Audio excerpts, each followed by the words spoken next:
This is the final day of the league stage. Welcome, ladies and gentlemen, to the PUBG Mobile Professional League Southeast Asia Wildcard Spring 2023. Together with us, your storytellers for today. My name is Sir Class, together with a wonderful Choo Choo. My oh my, this is where we'll determine who's the top 16 who will move on to the grand finals next week. Yep, it's going to be the last day when it comes to the league itself after 2 weeks of grinding and pincering throughout the entire map. Now, for the teams that actually been sleeping on this entire league, this is the time for them to actually wake up and do something about it. Because if not, they'll be a bit too late to make it to the playoff, which they will be relegated. We're going to have to say goodbye for 4 teams here today, Cloud, when it comes to the final day of the league itself. Yeah, nobody wants to be in the bottom 4, of course, but everyone wants this set. This is the Silver Guru set, the new ultimate set that's currently available. Comes with an M4 that's upgradable to a max level, and of course, the more levels that you upgrade, the more cosmetics that you get out of the M4, one of the most famous weapons in the game at this moment. Well, arguably now DBS is the most famous, but M4 is evergreen. You mentioned about DBS. This is going to be one of the best Royal Pass available for you guys. Whoever love the DBS, you do have squeezing into the DBS. If I'm not mistaken, the skin is there for you guys to grab on. And also we have choppers and everything else in the latest new Royal Pass, which already available for you guys to purchase it in the game itself. And don't forget to push your rank through it, because right now we do have commemoration for Bruce Lee, where this is going to be exclusively during our PMPL season. Yes, this is super duper special. You don't want to miss it, and don't forget to hashtag away as well. And yeah, try it out. Do let us know. Tag us on social medias, because we'd like to see what kind of content that you can come up with. We've been talking about this for the past 2 weeks. You guys should get the drill, and don't forget to follow us on our social medias. Yeah, it's gonna be everywhere. So it is pretty much like basic knowledge for you guys who want to learn PUBG Mobile. Just get it over hovering around our Facebook page, our YouTube and TikToks as well. There's so many contents that you guys can share with us throughout this TikTok too. So don't forget for us to follow us. And also, in case you guys just join us in the last day of the tournament and the league itself for the wildcard PMPL Spring, this is gonna be how it works out. So we're gonna play 5 matches today and per day, and today is gonna be the last day when it comes to the 2 weeks of league itself. We have 20 teams divided into 5 groups with 4 teams in each group. Then we're gonna have 20 teams battled out through the entire 2 weeks, where we're down to the last day here. Only the top 16 will make it out to the grand finals and playoff, where we do have difference when it comes to the point system, with a total prize pool of $40,000 USD. Oh yeah, the moolah that we're talking about here.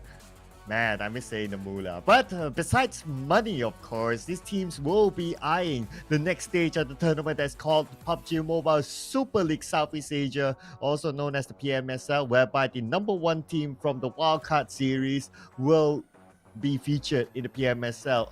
And besides that as well, number 1 from each respective PMPL country, Indonesia, Malaysia, Thailand, and Vietnam, will move on to the PMSL as well. So that will be a stage where it will be an opportunity for the Wildcard team to show how they can play against the country PMPL teams. Now, how it works when it comes to the playoff, each week when it comes to the game, they will be rewarded based on their weekly rankings. For the total bonus point of week 1 plus week 2 will be the initial bonus point towards the start of the finals or the playoff later on, which is going to be next week, if I'm not mistaken, the first week of March. Now, the placement points when it comes to the bonus point, it's going to be 20 starting off with the first place, down to the 20th place with only 1 point here. So whoever get relegated by the end of today, that's going to be the last match of today as well.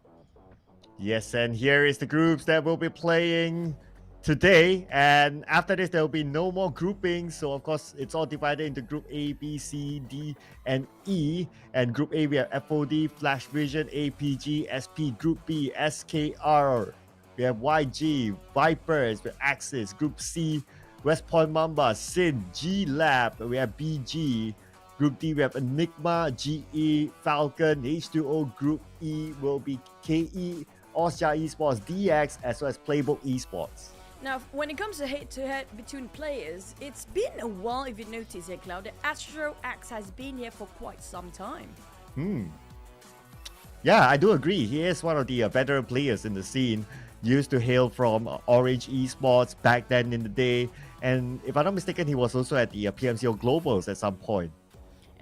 When we compare with John, who's quite also in the scene for some time now, but haven't got that exposure as much as Extra X, as one of the main reasons. The number speaks for itself. And speaking of numbers, West Point Mamba still not being dethroned, taking a podium spot at number 1 here with 157 points. Quite a gap between Burmese Gold, who I've been waiting for such a long time. Same goes for APG and YG here, who shows quite promising when it comes to this season as well.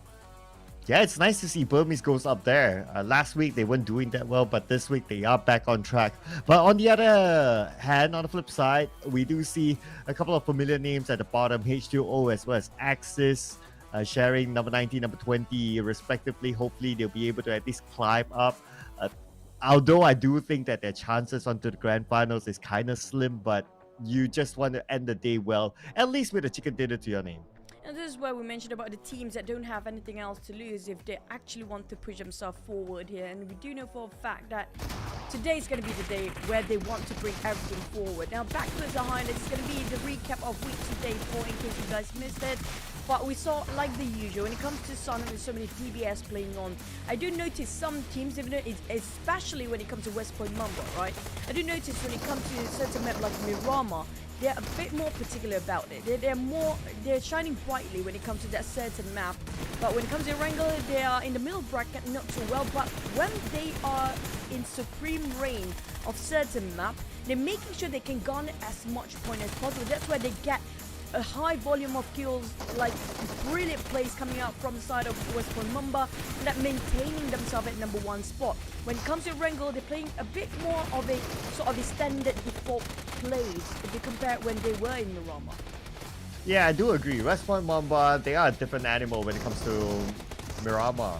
And they are still the current highest winner chicken dinner elimination holder for now. With 21 eliminations, it is the highest in the wildcard so far. So that is still the number to beat if anyone wants to break the record. And I think it's shown that is also why that they're currently at number 1 with a decent amount of gap between them as well as Burmese goals. And they're also the first team to receive 100 eliminations in total. And also hard not to touch regarding PBE. Now we do know for a fact there's going to be your 4 teams, the top performance when it comes to the smallest map, that is KE, Enigma, SKR, and also Playbook Esports, where PBE kind of perform way better if you compare with week number 1. Week number 2, it feels like they have sort of a revival of their strategy. Their rotations are getting more proactive if they compare with the first week. They're a bit in a slumber. They're not showing off that much of a spark yet. But when it comes to week number 2, it feels like they start to get their momentum right. Feels like also the shuffle of the group plays in their favor, where they're not having that much problem to get into where they really want as a team. Yeah, I do agree that the shuffle of the groupings do affect some of these teams, whether in a good way or in a bad way. So, and also one thing, today is the last day. We can expect some teams to have that mindset of nothing to lose anymore. But looking forward to the first game of today, which is going to be played in Sanhok as usual. Group E will be taking a break, so we won't be seeing KE, Austria Esports, DX, as well as Playbook Esports for the first game. But then we will be seeing some powerhouses like West Point Mamba, like Yangon Galacticos, like Burmese Goals will be in this round. I'm loving how Burmese Gold has been playing for the past week here. We haven't seen this much of a spot coming up from them for since the dawn of Burmese Gold itself. Now, looking at Burmese Gold stepping up to occasion, they have bringing themselves a different sort of a tempo and momentum. I'm looking forward when it comes to Sunhill, which we're going to drop our predictions here right now, like it or not. We do hope we don't change the team anymore, because we always do when we happen to do the prediction. In this case, I think for me personally, I do prefer Sin when it comes to our rotation wise, but I think we kind of sharing the same common interest when it comes to FOD. Yeah, FOD, I mean, despite them being in the middle of the chart right now, right? Last week they were superb, so we will expect to see them in the grand finals later on. So with pretty much nothing to lose, maybe they might go all out this time. But I also have a interesting pick in APG. I think APG, I think it's a team that we don't really talk much about.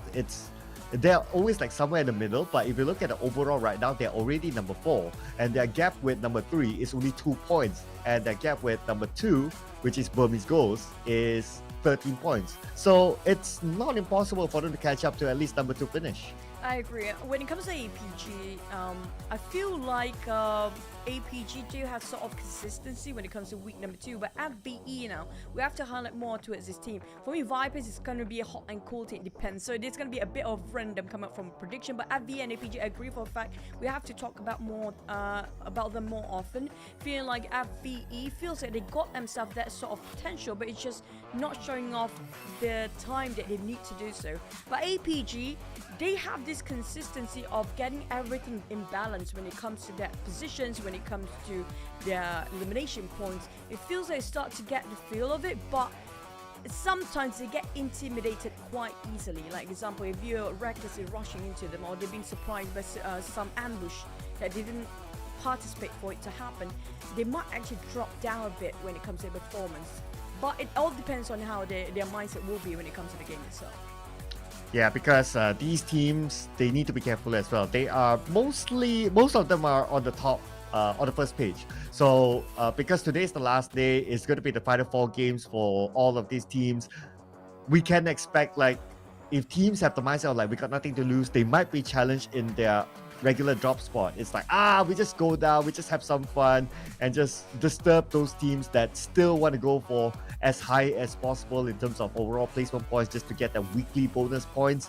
So speaking about 5 of danger, I think everyone is in danger today. Now we're getting curious which teams will do that sort of a surprise play, because we do know for a fact the teams that actually on the second page have a high chance to actually perform that way, doing something that maybe getting curious about. What if we change something into this sort of a compound? What if we try to just clash in? Because there's nothing else to lose for them, and for the fact that they have, you know, been trying so hard the past 2 weeks and didn't work out, this is the best time for them to actually do something unusual, something very unorthodox and unconventional, that doing it in a different fashion that makes the other team taken by surprise, and maybe that might work for these teams. You know, it's just, I do know for a fact it's going to be a one-shot trick for these guys. If you want to play it during playoff, that's going to be great, because it's just going to be 3 days. But when it comes to the league, you can only perform that kind of pulls or that kind of play in only the last day, and this is the last day. We're hoping for the circle to get really weird as well. I'm hoping for us to get at least an SMB circle when it comes to Wrangle, which I never get, ever. Yeah, me too as well. Oh, well, I almost got one. Well, technically I got one with Tash. But anyway, well, we wouldn't mind more.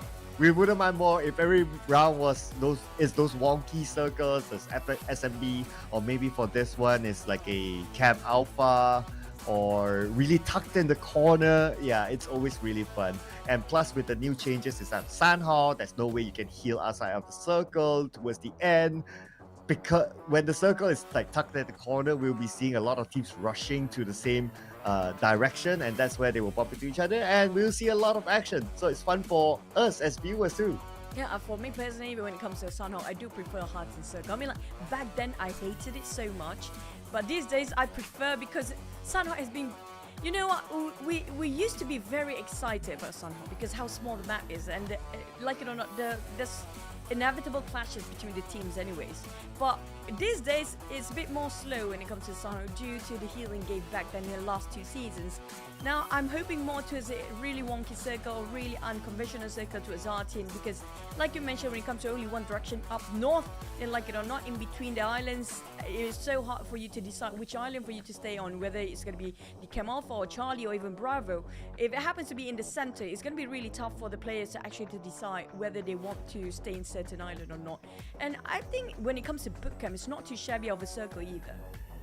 Yeah, it is fun if it's in bootcamp as well, because yeah, it's bootcamp, right? One of the interesting drop spots, especially if you would play classic and you just want to drop down, not waste your time, have fun. Bootcamp is always one of those good places. But also thanks to PUBG Mobile itself, now there's no way you can play the healing game in Sandhawk. No way. Yes. Because the damage has increased. So that's why we have seen like this season. I was also watching some of the country PMPLs as well. It's the same thing. Because they cannot play the healing game anymore, we see a lot of early fights. Sandhawk finally is interesting.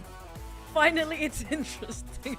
That's a sad statement coming up from you, but that's a fact. That's a fact. I love the fact that before they sort of increase the blue zone damage, they also decrease the drops for the health utilities as well for the previous map or for the previous season. But it didn't work out as well as making sure that nobody can actually heal in the blue zone. That kind of forces the player to rumble it out, like it or not, in the open, and they have to fight it through, especially with this kind of system where the chicken is not as much as elimination. We do know for a fact that elimination, I think the highest by far we got it in this week, which was 21 eliminations. I forgot which team was it. Was it GE or was it West Point Mamba? It was West Point Mamba. So that shows for a fact that elimination is way more important. That's something that they should prioritize on for these teams. Yeah, yes, it is. It is. We do see that how West Point Mamba has capitalized on that with 100 eliminations this week itself. It just puts them on top. And not only on top, they have a decent gap with Burmese goals as well. So it just tells the whole story how important eliminations are. We have seen multiple teams actually...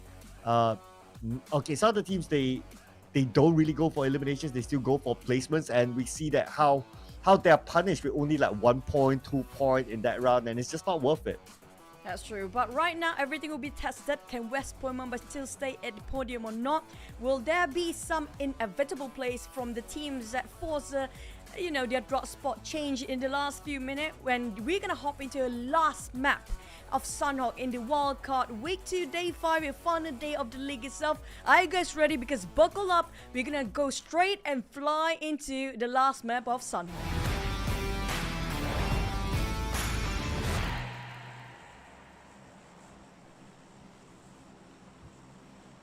So here we go. It is Sunhawk, ladies and gentlemen, the final Sunhawk of the league before we get into the grand finals later on, and we'll be seeing more Sunhawk, obviously. The flight path is going to begin from Hatin down all the way to Lakawi. So it's a little bit tucked at the side. It's not really that balanced. So that means that there's a possibility that we might see early clashes. But hey, it is Sunhawk. It is a smaller map, so bumping into each other may not be common unless they choose to challenge in those particular drop spots. So I'm keeping my eye on, interestingly, bootcamp, nobody went there. Trying to see if any team tries to clash. Oh, Hatin's going to be interesting. Your favorite circle, Choo-Choo, Hatin, and action is going to start inside of Paradise Resort first. It's going to be Hell Resort by now. Looking how H2O forcing this fight against Axis. And Axis, one knockdown for now, but no trading or no conversion yet happened. But we do have 3 teams instead of 2. GE happens to stand by as well. It's going to be a 3-way war on top of Paradise Resort. It depends on who gets curious first to actually leave out their comfort zone and start to fight against each other. But if there's any of the team trying to disengage at first, because it's a bit too early here, Cloud. We're still in the first circle, and just less than 2 minutes into the game itself, we already start to have a couple of skirmishes too early on. You know what? I do notice that H2O and Axis, they have been clashing with each other for many maps now, ever since like either yesterday or the day before. So I don't know, is that like some sort of like a challenge that they have between the two teams? Like, hey, okay, we will always drop at the similar drop point and we will always fight just to see who has the bragging rights. The bragging rights is a big statement for these guys. I mean, like, it's going to be you flexing over the team and maybe just side things out before the playoffs, right? So they need to have that sort of an aura or that sort of an impact for these teams to actually fear them when it comes to the playoff itself. So today is super important for the teams to actually giving their best play, just to give a bit of an impact when it comes to the playoff, not to challenge these certain territories, because just how well they can defend it as well. Well, instead of GE, GE is one of a very interesting for my side as well. They are the teams that know how to take advantage of certain plays, but we do have Falcon starting to take a bit of a pinch against Switch Point. But it's quite far between the distance between them. It's going to be around 200 meters apart. So I don't think Falcon is 100% committed to it. Just maybe giving out a couple of warning shots.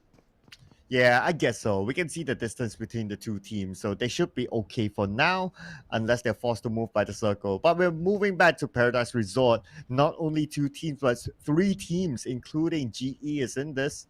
But one team seems to disengage, but GE, they are not letting this go that easy. Axis looks like they choose to fight against GE, but GE, just look at the spread. They have someone on the high ground on the rooftop. They have a couple of people on the second floor on the other end, so they kind of have Axis covered. Hopefully they get fully covered, or they might have to fight against another team. GE feels like they're slowly crawling into the lair of Axis for now, but I'm not sure if they're being spotted just yet. Smile. Smiling onto his side of Axis. It's not going to be smiling anymore as Virgil will be wiping off. Devastated to be knocked down too early. Nasty got a bit of a trade to do, but both players being knocked down. No conversion for the point yet, as Ichi gonna hop into the sidelines to help Smart to revive. Same goes for Nasty, as Virgil keeping his toes up and standing back on his feet.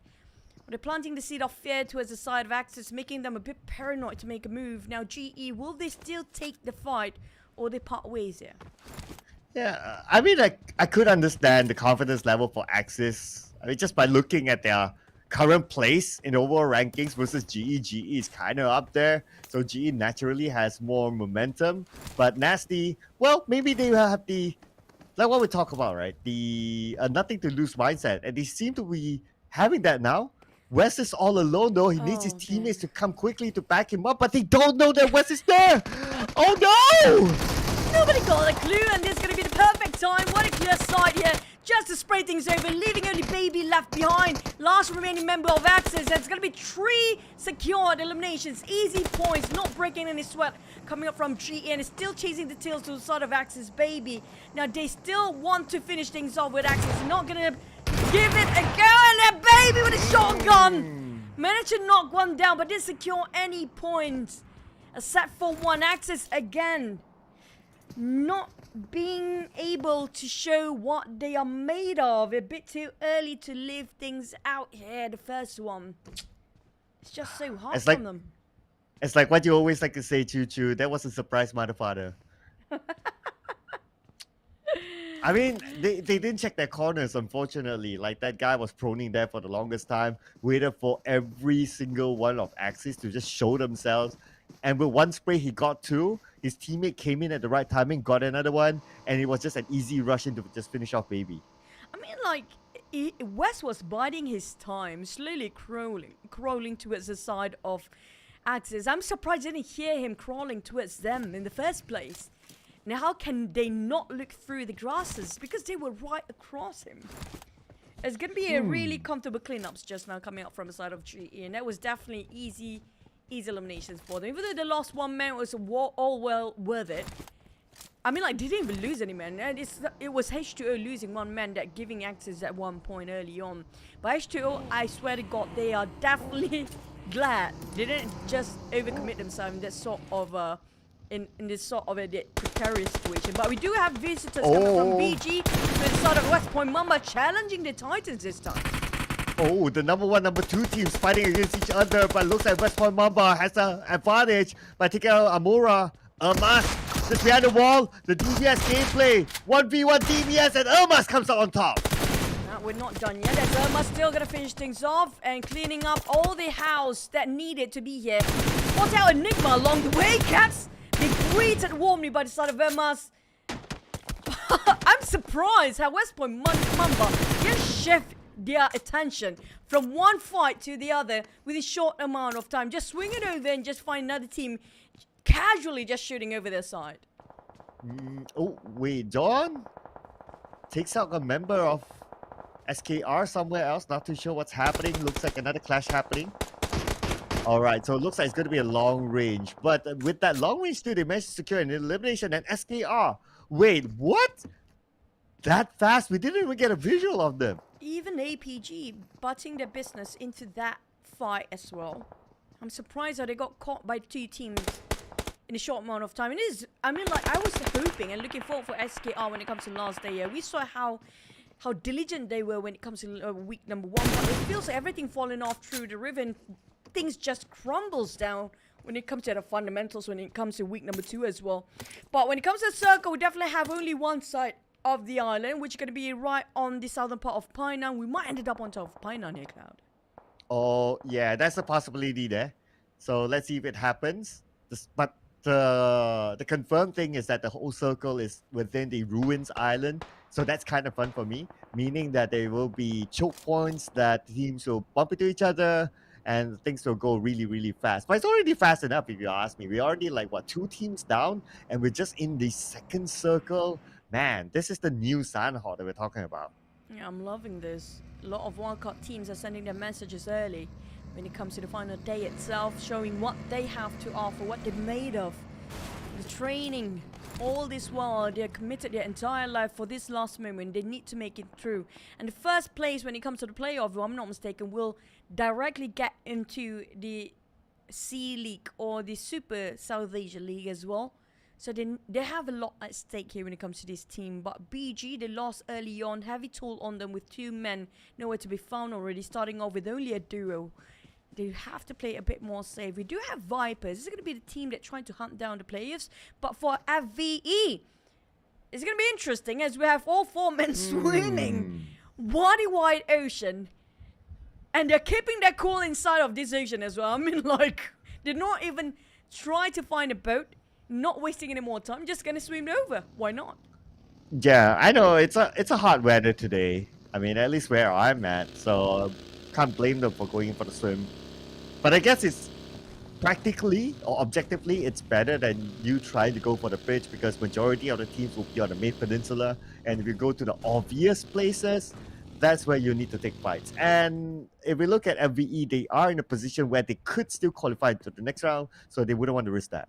Well, they are not in jeopardy when it comes to get themselves relegated. So they definitely, I feel like they are in the middle brackets of a team. So it feels like we're going to watch and stay with them when it comes to the playoff. But the teams that's really in the corner right now, we're talking about Actives being eliminated early on. Same goes for H2. Enigma, surprisingly, is not performing at all when it comes to week number 2. I'm not sure what kind of problems they have to sort things out. But it just didn't work out for the entire week for them. Yeah, I know, right?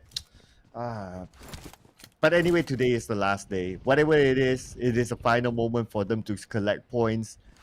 And at this point, right, because of this current format, we don't really know who is in the running. We're not really shown like, okay, this is these are the teams that will definitely make it through or close enough to make it through. We'll need to make our own assumptions. So these teams might have made their calculations, but then again, they need to look at the overall. There could be some other teams that could take over them. So that's why we will be seeing these teams like, if they know that they can't have a chance, I think they will kind of play it safe. But for teams that kind of know that their chances are really slim or they do not have any more chance, those teams will be the parasites. Yeah, they need to have a bit of a pace of a change here. This is the right time for them to have the right mindset for the playoff as well. But at the same time, nobody's is safe for now. Except for those actually in the first page. They have a very comfortable seat when it comes to the playoff still. But the circle shifted again. Like we mentioned earlier, it's going to be right across Painan. But how willing they are for a battle for these teams. How willing they need to risk for the higher rewards. Back to the side of Switchpoint. Now, Switchpoint is going to be one of the interesting teams that I have my eyes on too. They always know where to rotate. But when it comes to technicalities, when it comes to the fundamentals of the firepower, that's where things get a bit of a loose end for them. Like, they're having a bit of problem to communicate within themselves, to unite as a team, to move as a unit, to just execute things. Oh! But at least this time they got it right as Dabe. Shot fired! Almost. And got straight on go up. He switched over from the DBS into M416. The moment he hit the car, just gonna leave the compound. Got himself such a clean execution as well. But it's not gonna be enough. They need more eliminations for that. But at least they got one as a start. Yeah, at least you got one. Because we know that there's a possibility of not getting anything, and the possibility has heightened this season. When I put focus on the rain, he knows someone's there. He's hearing the footsteps. Spoogel. Oh, wait a second. Andrew coming from the flank. And that is the plan spoiled. But Spoogel managed to toss his nade. But they managed to evade as well, so that nade will not bring them any benefit.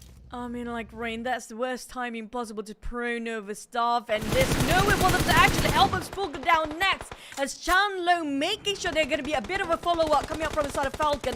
Now, Speed, on the other hand, where to look over? They just spotted out the others of Falcon. Andrew almost bleeding out at the same time. Rain nowhere to be saved here, as Chan-Lo moving forward, trying to just go and close things up, but they're not making it any easier for the side of Vipers, just hovering around, exchanging nades for now for the side of DJ. Vipers have to pull back and just disengage because they are losing way too much in a very short amount of time. Oh, Falcons losing health as well. And they could lose more players if they don't get into the zone quickly. But at the same time, Vipers will stop that tracks. But look at this, H2O seems to be busy as well. H2O managed to get one out of GE. But they're not done yet. Those 2-3 left. The nade onto H2O, almost getting Labo. But H2O, they are super low right now. And plus, they are still on the outside of the circle. They need to win this fight quickly. 55 more seconds on the clock. There's only 2 players left for the side of H2O. It's going to be round 2 for them versus against the GE team. But still, Burmese go being eliminated. We have no clue what happened, but it's going to be FVE cleaning off the floor towards the side of BG. Yeah. Falcon, on the other hand, now guarding over heavily to the side of Vipers, denying their entry point towards the circle. But we're looking over right on top of Pino with YG getting himself very comfortable when it comes to inside of the Pino itself. But GE versus H2O, there's no curveball being tossed out for the side of H2O. There's no way for them to actually outnumbered in the side of GE. But still, GE getting himself quite a number of elimination, dominating right now. Oh yeah, they are. GE, they're on the roll so far. 7 elimination points in total, currently leading the charts. But I do feel for H2O again. Still no chicken dinner at all. With 3 more games to go, they better at least get one. I really wanted to see them at least get a chicken dinner poster up. I mean, like for H2O and Axis, they're kind of stuck in the last few places of the overall rankings.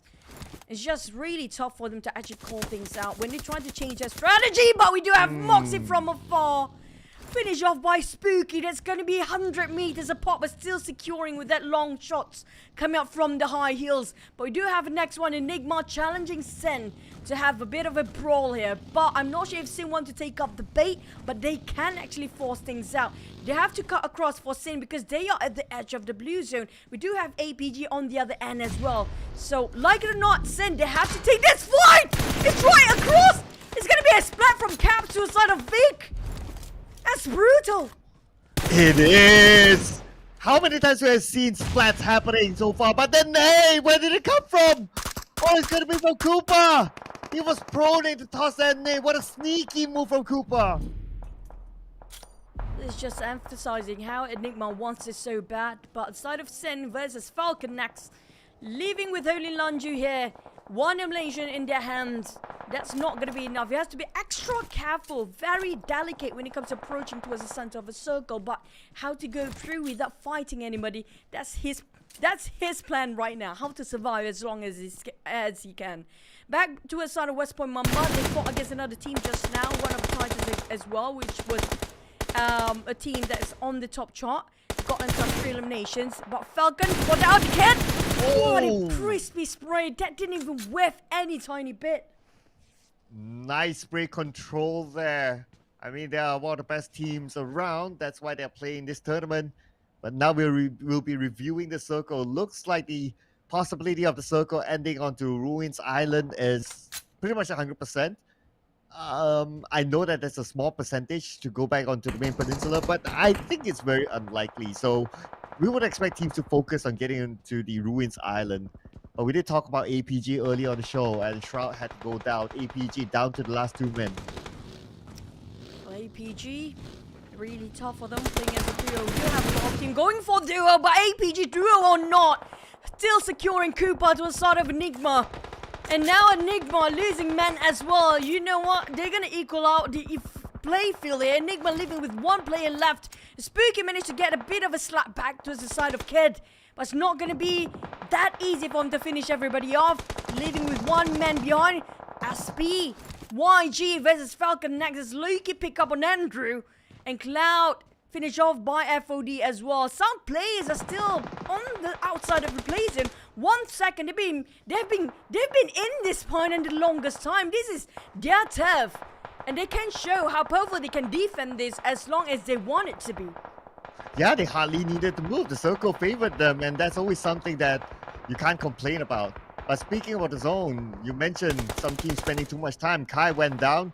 G-Lab might lose one player. But now Marnet spots out Panda on the other side. Panda managed to slip away. Panda is still alive, but FOD, they're breaking records for themselves in this round. At least 5 elimination points now. Oh my god.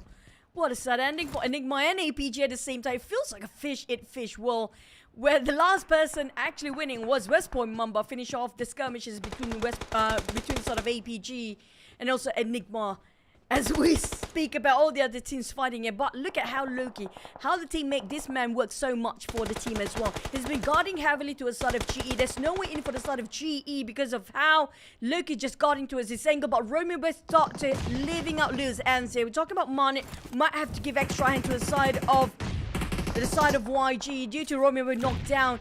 Still no exchange of points between SP and YG for quite some time, but another team being eliminated here. Astin just settled down in 7th place. Wow, look at the circle. FOD has the compound. And in this compound, there's a lot of open space between them and everywhere else, so that will be the fortress. But now putting focus on the SP, they need to find their way through. They're coming on the outside of the circle. They need to win the fight, but Panda will be eliminated. YG just so comfortable getting themselves in this compound with this circle. Everything works and on their end with every condition sick here. We're looking over GE trying to cut across. They're still having a bit of a problem. Loki a bit too distracted towards what's happening at the back line. Now GE got himself a leeway just into towards the loophole where Romeo Boy just couldn't make it through this time. And managed to just slowly sinking into where they want it to be. And now West Point Mamba are hammering to the side of YG. They're kind of in a bit in the middle of the battle for the side of YG. Manik got himself a reset. Federalis tossing about the utilities and swarming with their utilities as well. West finding on FOD as well. And Romeo Boy finally being knocked down here. This is the opening they need. We're down to these 3 teams fighting over Pioneer right now. Only one will survive. Oh no, say hello to 3 teams, ladies and gentlemen. If the circle moves away, that's it. It's going to be all-out warfare. West has the high ground. He's on the rooftop. He sees where the other teams are at, but can't find a good angle. But Loki being gunned from behind. Always be careful of your back, ladies and gentlemen. Federalists will be happy to take that point. YG, they should have got this in their hands. 1 second, next Michi. Take it on, Ichi. Well, that really feels like they're twin there. But at the same time, GE and also West Point Mamba happen to exchange their battle here. But Morales on the ground, Smalls going in. West taking the high grounds and Mustache taking it with DBS. No, West Point Mamba, Michi trying to swap over and get himself a reset. Trying to do a bit of a fair assessment, but the plays didn't finish off 1 second. YG leaving with 1 man behind.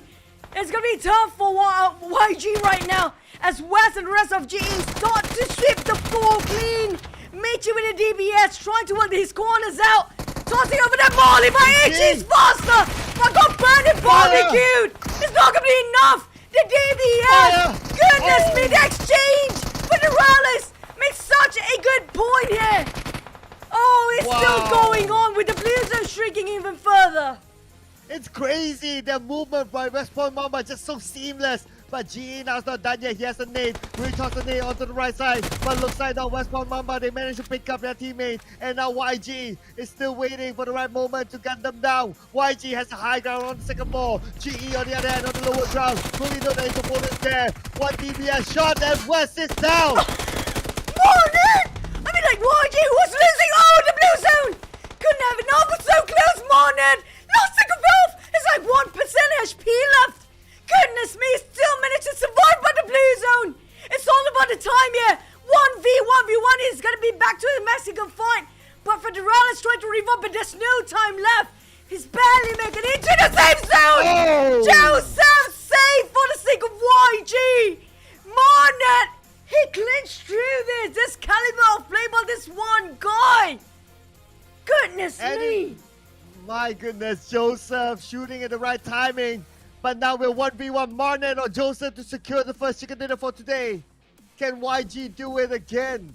Can YG repeat whatever they did in the last game yesterday with a chicken dinner. Can they get a 2 chicken dinner back-to-back?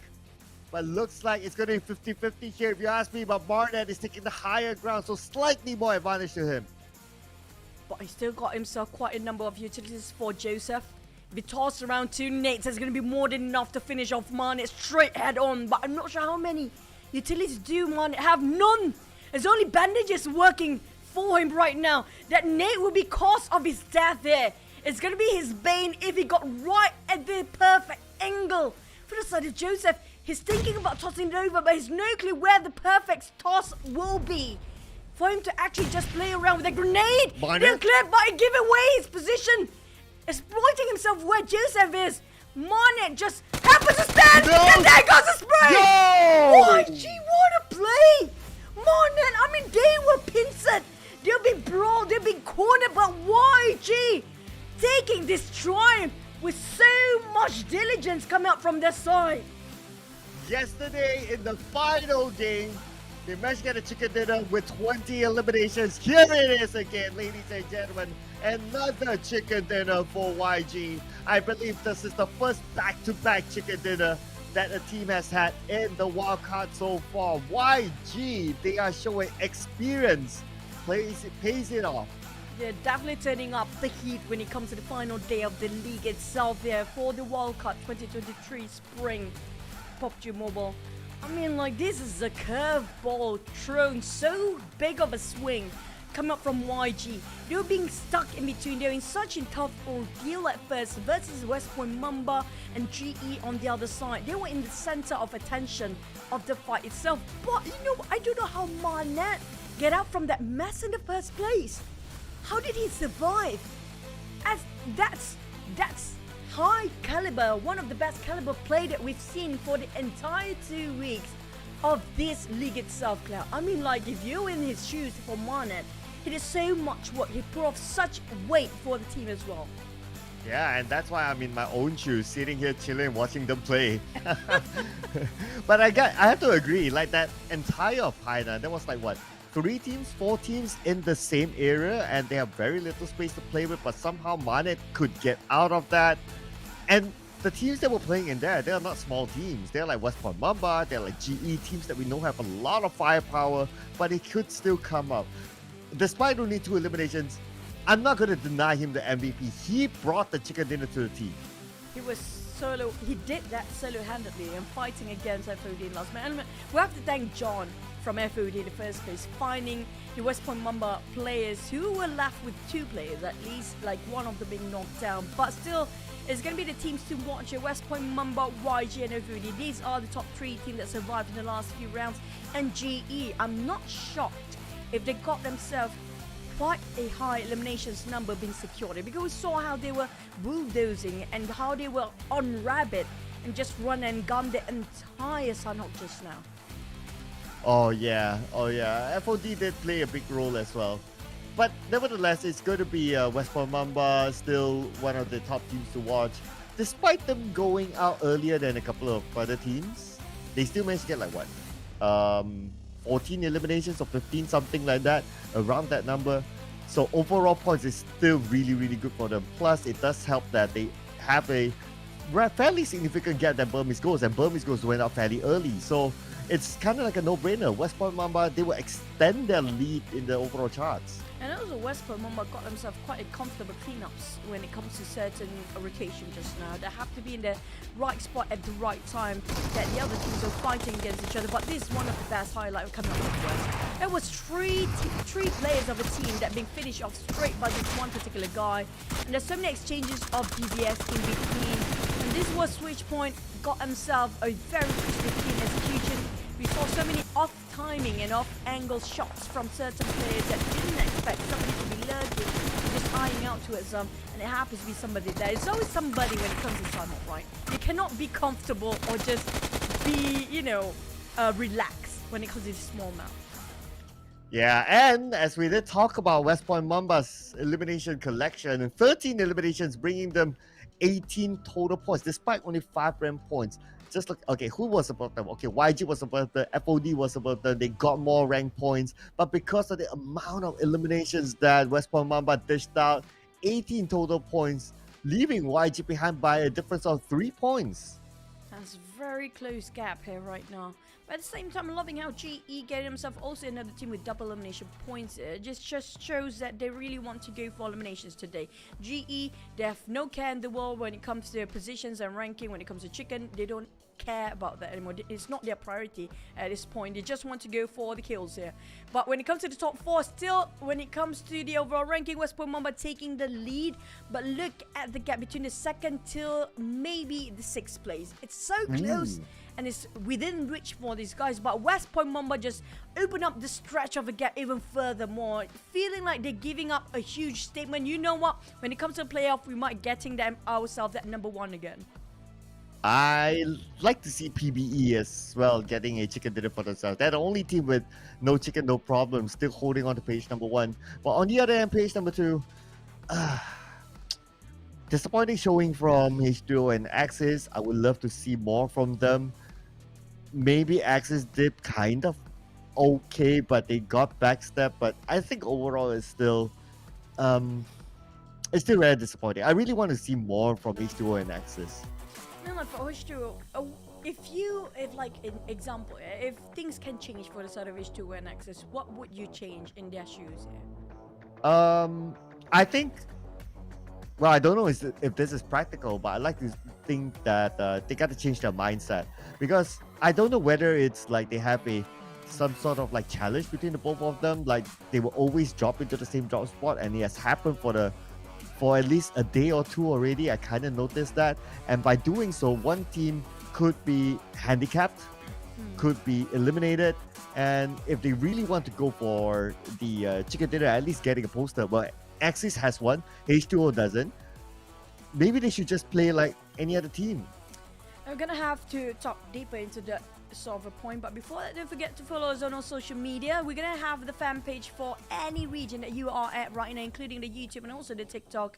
So fan page is gonna be Facebook. Don't forget to follow us on PUBG Mobile MY if you happen to be a Malaysian, and also the PUBG Mobile Esports for the YouTube. Same goes for PUBG Mobile Malaysia for the YouTube as well. And our TikTok is gonna be PUBGmobile.esports.sg for the English ones. But the others, we do have for Philippines Esports for PUBG Mobile fan page. We do have the Cambodians, Myanmar, and also the TikTok for Philippines and Myanmar alongside with that. So if you happen to have yourself very cool cosmetic, very cool gameplays, make sure to tag us along. Now, for our top Iranga performance, we're going to hop back into the conversation when it comes to Axis and H2O. But before that, giving a highlight for GE, FOD, YG, and Oscar. Yeah, so GE, let's see. GE is doing fairly okay. They are on page number 1. FOD as well, page 1. YG, page 1, and Oscar, they are in the top three. The last we saw them. So I think these are definitely the teams to watch, and we have 2 Iranga rounds. If I can't think about it, overall out of this 4, I do like GE's play style. I think they are really aggressive, and it's shown by their elimination points. They're already at 89. 11 more to go, and they will hit that 100 mark, matching West Point Mamba at least. So, yeah, continue on, GE. Bring us some entertainment. Now for the next map, we're going to hop onto Erangel, the first Erangel of our final day here, where we don't have Group D playing, which is going to be Enigma, GE, Falconer, and H2O. So speaking of back for our main topic of H2O and Axis, feels like I agree with the mental changes that they need to have a different mindset entirely, but I also have a bit of a curiosity about their response, and for the fact that they have to give up certain compound when they work out for them. Yes, they are more familiar, more comfortable with certain compound as their initial drop spot, but sometimes it's best to give it away when you're trying to challenge it too many times and they work out. In their case, they didn't work out for the entire 2 weeks there, and they have to have a bit of a pace change, but nothing happened by far. Feels like they're doing the same thing, rinse and repeat, and just going down the hill even further more, and they just cannot get up from that vortex. Now for the next match, Erangel, what do you have in mind when it comes to your prediction? Let's see. My predictions, I believe it was. There you go. Thanks for putting it up. I'm sure everyone was surprised, like, oh, why Axis down there? I mean, we've seen the performance, yada, yada, yada, and so on. But come on, guys. prediction's a prediction, but I also want to use this opportunity to show my support to Axis. I really want them to do well. We've always been supporters of teams on page number 2. So page number 2 teams come on. On top of that as well, Vipers, also it hasn't been their week. They were also on the 18th spot, also towards the end of the overall charts. So Vipers is another team that I think that if they want to get into the top 16 to the grand finals, they might just do it by the skin of their teeth, but they still cannot let go points just like that. I agree. They're barely safe. Actually, they are in the red zone or in the warning spot where they might be relegated if they cannot actually outperform themselves today. But speaking of my predictions here, we do know for a fact PBE, when it comes to this sort of a map wrangle, they are very comfortable with it.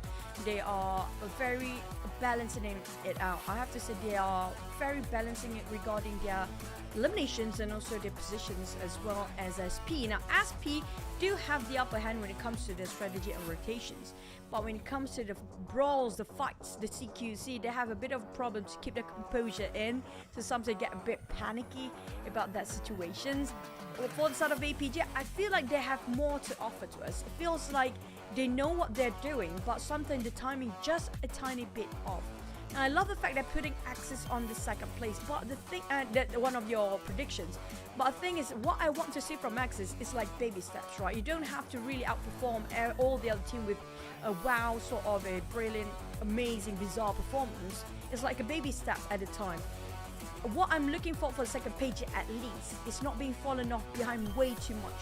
At least the gap is still within reach. But right now we're looking over for H2O and also Axis. In this case, it's just too big of a gap.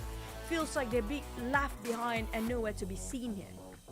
Yeah, I do have a bad feeling for both teams, but I guess right now the best that they can do is just to entertain us. It's just to give at least the fans something to cheer about, something at least like, okay, I know our camping is ended, we have ended our PMPL run, but at least this is a chicken dinner for you guys. And to me, H2O, I think it's the same for both of us. We have very nostalgic memories of them, so hopefully they were able to show us something.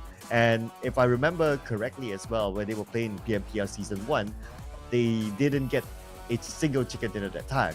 So, I mean, this another season in the PMPL, despite it's a wildcard, still a PMPL, but this should be their moment. This is the time they really need to take to grasp and shows the fans that, you know, they could still do something out of it.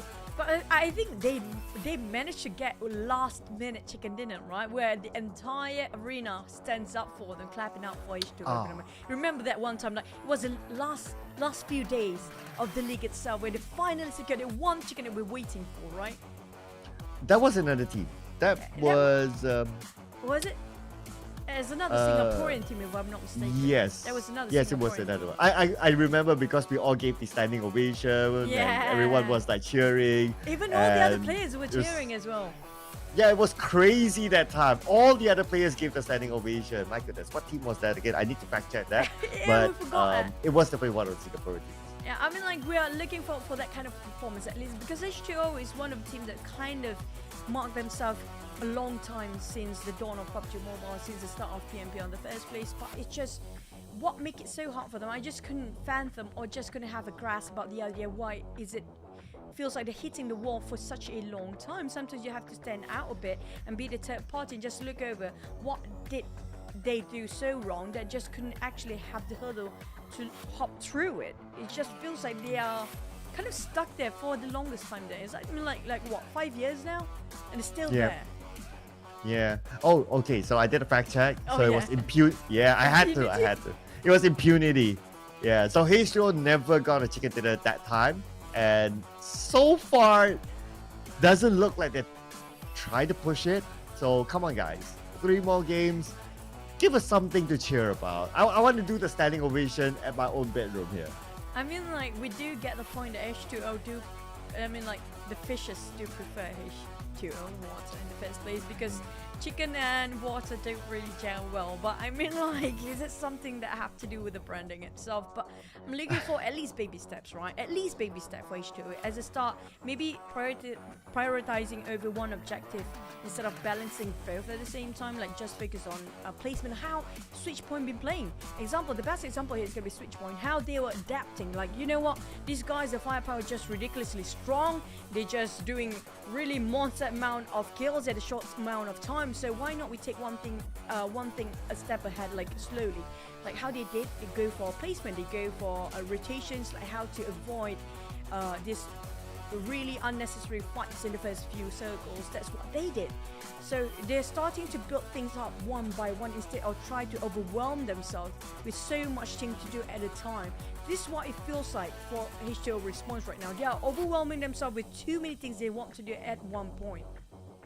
Yeah, first thing, stop clashing with axes. Let's take that really baby step and just do your own thing, you know.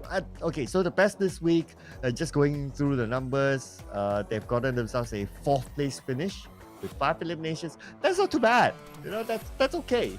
So if they can just like keep to that same mentality, I think with the last 3 games that they'll be playing, they should be able to at least close the campaign with 1. That's true.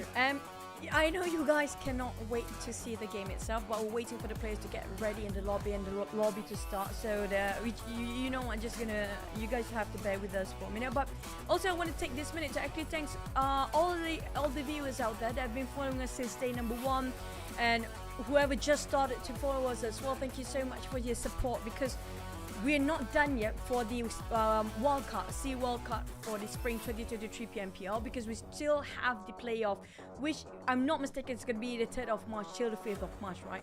Right at the start of my birthday as well. That's going to be 3rd of March. So you guys owe me something. So it's going to be you guys owing me my wishes and also a dinner from Sir Cloud. Mr. Manager, please, you know what to do. I have to work on my birthday, guys, so come on, cut me some slack, okay?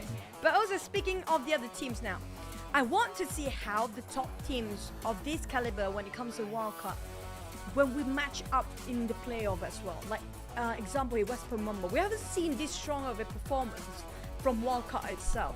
Usually we feel like, okay, this team got themselves a first place for wildcard, but it's just not that big of a gap. It's not too dominating. It feels like everybody on the same level of standard, but it feels like West Mumba giving off us a different benchmark coming up from wildcard. Do you think they are ready to fight against like the Thais, Indonesian teams, even Vietnam, and even Malaysians here? I mean, okay, if we look at the history of wildcard teams, normally when they go up to the Southeast Asia stage, it's always a struggle for them. But frankly speaking, just looking at West Point Mumbai and how they've been playing, their movement is just seamless. We just saw that in Sana, how they cover each other. I do think that they stand a chance. I mean, I don't know if I want to say that they'll be champions of Southeast Asia, but I think that they will give the country PMPL teams a run for their money. No, that's bringing us into the context of how much can they push. I mean, like, at the same time, West Mumba, they've been building their character throughout the entire league. That's what I love about league. It gives the player the space and the time to actually build up to its the playoff itself. But at the same time, I imagine if we have finally a wildcard team that can secure champions for SEA. That's going to be the first in the history of PMPL itself. Yes, it is. It is. I think so far, if you talk about a wildcard team, the one that I have a fond memory of is going to be Orange, but that was way back then. But it's not about them being the champions or whatever. It's just that they created a comeback story of their own. But a champion per se, well, we haven't seen one. So yeah, I really do hope that now that we're part of the wildcard this season, there's some sort of like this attachment to it. I really do hope that a wildcard team do show up when it comes to the PMSL later on. Well, we're gonna have to wait and see if that happens one day. Hopefully it will happen here, Cloud, because this is like one of the most promising league coming up from wildcard so far that we've casted throughout so many years, right? But we also want to see if there's any team will put a run for their money on West Mumba when it comes to Erangel, the OG map. I want to see, can PBE overrun all the other teams and garner so much point? Can they actually get themselves at #1 spot in the last minute? Let's just jump into our first Erangel.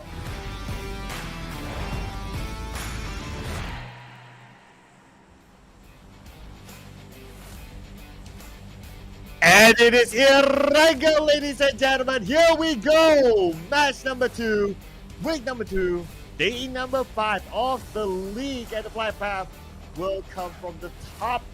Take it from the top, they say. Stauber all the way down to Primos. Slightly skewed toward the left, but not too bad, I must say. I think that most teams will be able to end up in their regular draw slot, so that should be okay. But I'm seeing like 2 teams heading towards Stauber. One of it is SP, another one is probably Vipers. We cannot complain. In fact, we got our entertainment a bit too early, you know? And speaking of Erangel, this is a map where they want to get the elimination points the best and the most if they can. Because we do know for a fact that Myanmar, yes, is a map that everybody kind of comfortable with, but it's just so hard for them to actually garner themselves that much point unless they got themselves quite a geography to work with. But back towards the Erangel, this is where everybody can get a fair play, a fair field here at the same time. But do we look... I think I have a feeling that, yeah, Switch Point Vipers might actually have a bit of skirmishes, especially Dabe is a bit too much of exploring, too deep into Kamishki, right in the center of Vipers. I'm not sure about this right now. Yeah, kind of worried for him. He is still floating to Kamishki. Is he gonna land straight into Kamishki? I don't know. But okay. Yeah, now he's kind of surrounded, so he better get out that fast. Hopefully he gets a vehicle and just leave that place. I just hope he managed to land, because you knew for a fact that sometimes the players can actually spot out, this is not our teammate. We might actually just shoot him down when he's parachuting himself down at the same time. West Point Mamba feels like they are sharing the same sort of fate with one player, Mix, just stealing the vehicle right under their noses and flee. They let this happen from Osja. Yes, they almost got mixed though. Oh man, that was super duper close. If only they got in a couple more shots, then they'll be fine. But they're not done yet, the mix. Oh, I know West One Mamba has a gap, but come on guys, not this way. It's not done yet. Oh no. He's following up through, but it's a bit too late for Osja right now. I feel like they're devastated at the only vehicle to actually spot on being stolen away by these guys. But they finally land themselves a buggy for Osja. They're definitely not happy for the fact that Mix just now coming up from West Point Mamba managed to secure that one vehicle that should have been theirs from the start. Yeah, that kind of dampened their hopes and dreams of securing a vehicle, a proper vehicle at least. Now they have to depend on this motorcycle, and luckily the motorcycle has an extra seater. Like some motorcycles, it's like only the 2-seater, but that also means that they still need to leave for their players. Imagine if they had the car still, all 4 of them could still go around, but West Point Mamba had to do that. And not only that, they didn't really use that car. It was just like take that car and what's the right word for it? Just deny it from their opponent, and they take the boat and go back onto military base, their regular drop spot. At least they're safe and sound for now. Boat or any type of vehicles, as long as they can make it work, it's gonna be all right. Even though you lose some, you win some for some teams, right? In this case, they might lose their mobility of that certain vehicles that have been stolen away. But back to the side of Sen on top of school right now. Got himself a bison. Definitely he's not happy with it. He's trying to find himself a couple of rifles to work with. I'm not sure about Holy Lunge's plan, but definitely he's exploring for the rest of the team just to scout things out in case somebody happened to be passing by. So he always will be the one isolated person for Sin, if you notice, for Holy Lunge. He always a bit more on the outskirts and trying to scout and just mark their perimeters and just making sure everybody's safe first. Feels like he's the mommy for the team, you know, and just to make sure everybody's feeded well first, then only he get himself that meal for the day. Wow. Okay. That's very mommy-like thinking of you. Now we know next time what will be the sequence. It's like, okay, whatever happens, it's like the kids eat first, mommy eats second, daddy eats last. Yeah, that is always the saddest part. And no children at the age of like what, their toddler age would want to be with their daddy at first. And usually after their toddler, like when they are actually like 5 years and older, they start to a bit more clingy towards a daddy. But I don't know why we're talking about children here. We're definitely too old for this right now as we speak into this very deep discussion. Back to the side of TX. Now, TX, this is the team that we don't know where to put our fingers onto them. Feels like sometimes they did something so right, but there are times they did something so definitely wrong. Yeah, it's like if I were to look at the overall, okay, they can get a 4th place finish, which is not bad, and the next round they will get a number 11 and number 13, and then they can get a 4th again, and then number 6. It's like it's up and down for them. Even yesterday they got a chicken dinner, and the next round was like number 9th place, and then the following round 10th place, and then they have to end the day with a 3rd place. It's like they can't seem to get that level of consistency, so it's a little bit worrying for TX. Even though if they manage to get onto the grand finals without consistency, it's hard for TX. You know what? The teams without any consistency, what they are, that in the look of my eyes, like they are the teams that have a bit of a personality disorder, right? They can't make up their mind whether to go like, you know, they're gonna go like West Myanmar or they're gonna go for like Axis or H2. It's like they have this sort of a borderline personality disorder that they cannot stay consistent. Like sometimes they're doing things so great and so good, it's like a roller coaster ride for them the entire day. Feels like there are times that they got themselves the response that they need for the entire team. Their team comms works quite right as a unit. But there are times that just straight from the drop spot, they're gone for TX. I just wish, especially the drop spot part, because that's where they get really awkward for them. When one player starts to knock down by the other teams, the rest of the entire team jeopardize their safety just for their one person. And that caused the entire team to go down. Same goes like G Lab, how they were trying to save some of their mates. In the circumstances, they're not allowing them to do so, but they're forcing it way too much. That caused them too much at stake here when we talk about the league itself. Yeah. But I don't know, sometimes it's also like maybe the mindset of like nothing to lose. I mean, I've been saying that time and time again, right? Just because today is like the last day. Because we saw that between H2O and Axis, how they played. Even this round, H2O isn't playing. So that's probably the only reason we didn't see like Axis having early fights with another team. So that's why they could play their regular game. They drop into a regular draft spot, and now they're moving around trying to secure a good checkpoint. But if H2O is there, then everything just changes. So I think it's just the mindset of some of these teams, just putting it out there, just saying that, okay, last day, we might not even qualify. Let's just have some fun. I hope the messages sink deep for themselves when it comes to, you know what, like how, because we saw so many teams that actually have so much potential to actually get himself at the playoff and got relegated, and only show us what they can offer when it comes to the last few days or last few matches here. I'm really not happy with that kind of performance. I do want to see their consistency since the start, because things might change at the last minute. But we do have YG. This is one of the teams they should look out for, because they got themselves quite a brilliant play just now. Bizarre chicken dinner they got himself for YG previously, and they got quite a number of eliminations. And I'm loving how they offered us when it comes to the second week here. They had so much improvement coming up, and just something that we've never seen on this side of them in different facets that are extremely different if we compare with previous seasons. YG, what is their ceiling? How much can they just push out more when it comes to the playoffs still? Yeah, I think YG, like what you said, I do agree that they could be one of those surprise teams that could pop up in the grand finals because of how they have improved themselves.